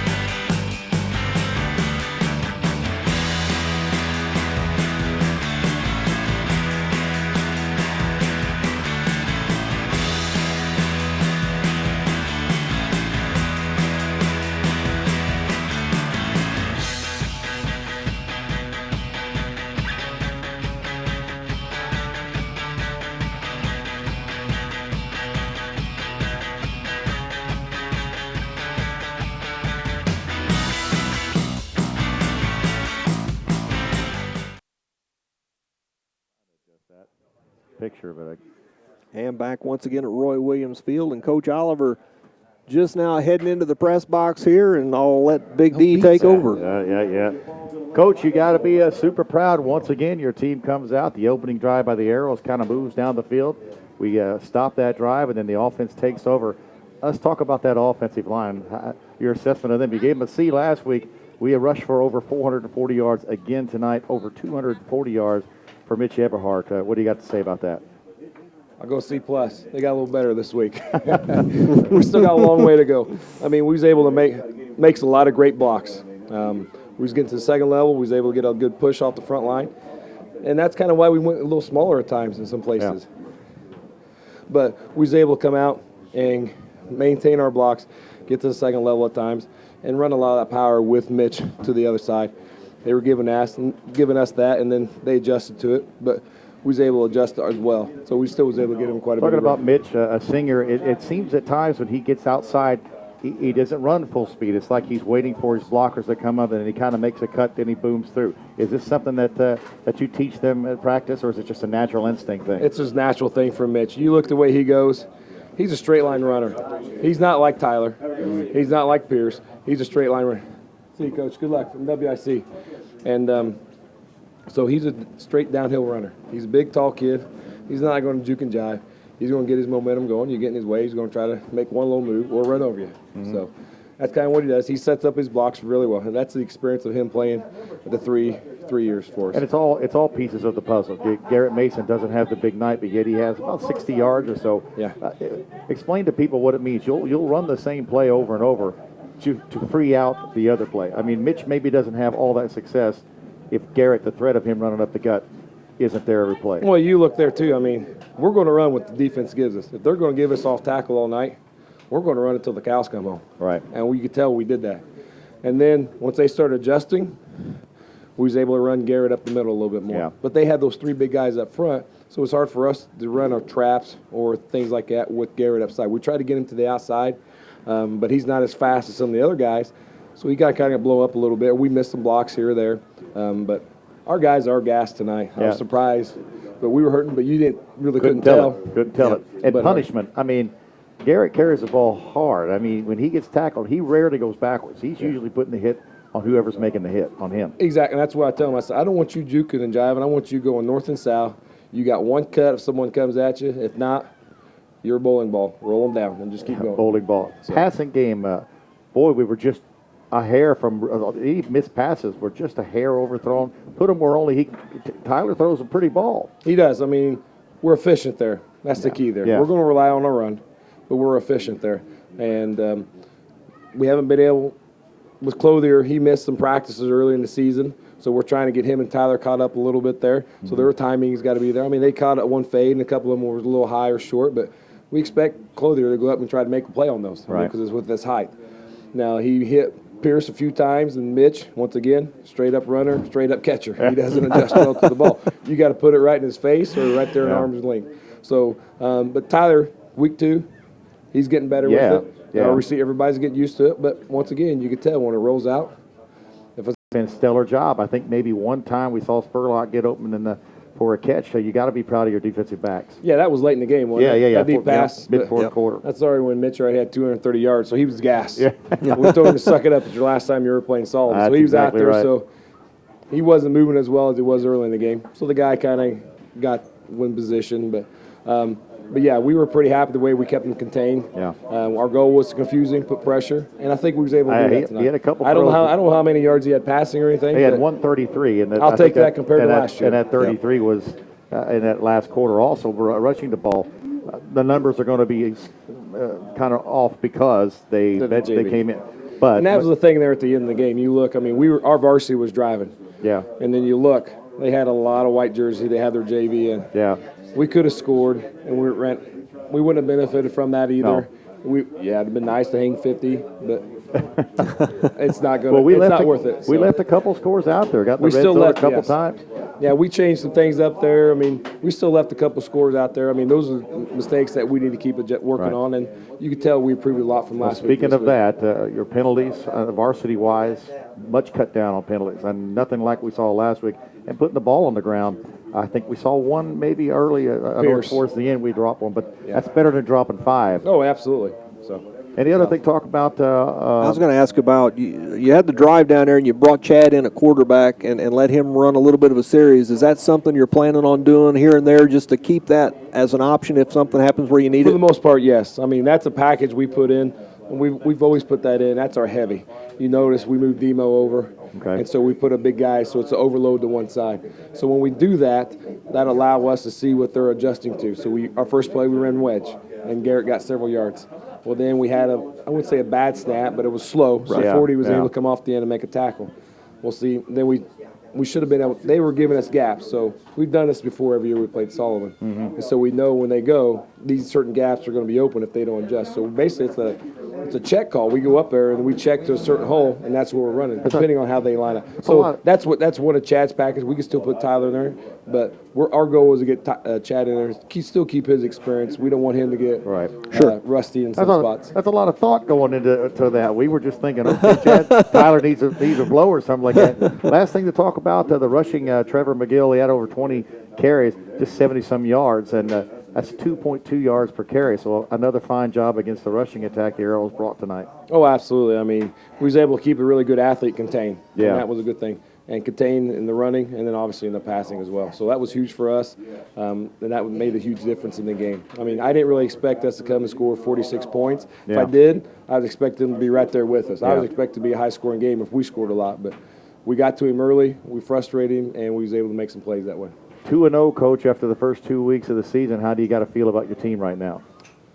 I'm feeling pretty good, but there's still a lot of football to go. Yeah. I mean, we still have a lot of weeks to go. I mean, going down to Tecumseh next week is going to be tough for us, all right? They run a spread offense. I know they lost some guys, but we're still going to have our work cut out for us. I mean, your first road trip for some first of these road guys. trip. So it's going to be interesting, but we just have to keep getting better every week and learn from our mistakes. The kids didn't want to come in tomorrow for practice, but we got to keep getting better. Right. We can't be lackadaisical. We can't take breaks right now. We got to keep going forward. We got the momentum. Let's keep going forward. We can't go back. Well, that's a great note to end on, Coach. Congratulations on an you. excellent effort, and we will talk to you next week in Lindenville. Sounds good. Thanks, guys. Thanks, Coach. Appreciate it. Coach Brian Oliver of the victorious Linton Miners tonight. They are victorious 46-22 over the Sullivan Golden Arrows, and Big D time to announce the star of the game, the REMC star of the game, and I don't think it's going to take long for you to decide who tonight's REMC star of the game is. Honorable mention certainly going to go to Pierce Jackson. He did a lot of things tonight, catching the ball, running the ball, total offense-wise. Pierce with 52 catching, 53 rushing, and an incredible amount of tackles on the defense. Seemed like we called him in that first half all the time. But you cannot ignore the effort of senior Mitch Eberhardt. 20 carries, 241 yards. He got over enough 200 that hopefully I'm going to match on that and a touchdown. So congratulations to Mitch Eberhardt. And gosh, if he'd made that catch down here that was in his hands, he might have had a touchdown there. But he's going to remember this for a long time as a senior. Absolutely. Last game against Sullivan. So congratulations to Mitch Eberhardt, tonight's star of the game. And for being named the star of the game, REMC is pleased to donate $50 to the Linton Athletic Department. That's from Utilities District of Western Indiana, REMC, a strong supporter of local and area high school sports. And that's going to do it from here at Roy Williams Field. We want to say thanks to these guys, too. Absolutely. Thanks to Jared Albright and his crew for the HD feed tonight, for all the people who were able to watch that back home. Want to thank Katie Sullivan back at the station for helping us out tonight, and for Keith Keith for being able to let us do this production and all that. So, Dan, thanks for another good night. Yep. And for Dan Phillips and Katie Sullivan back at the station, I'm Darren Clayton saying good night and have a great day tomorrow.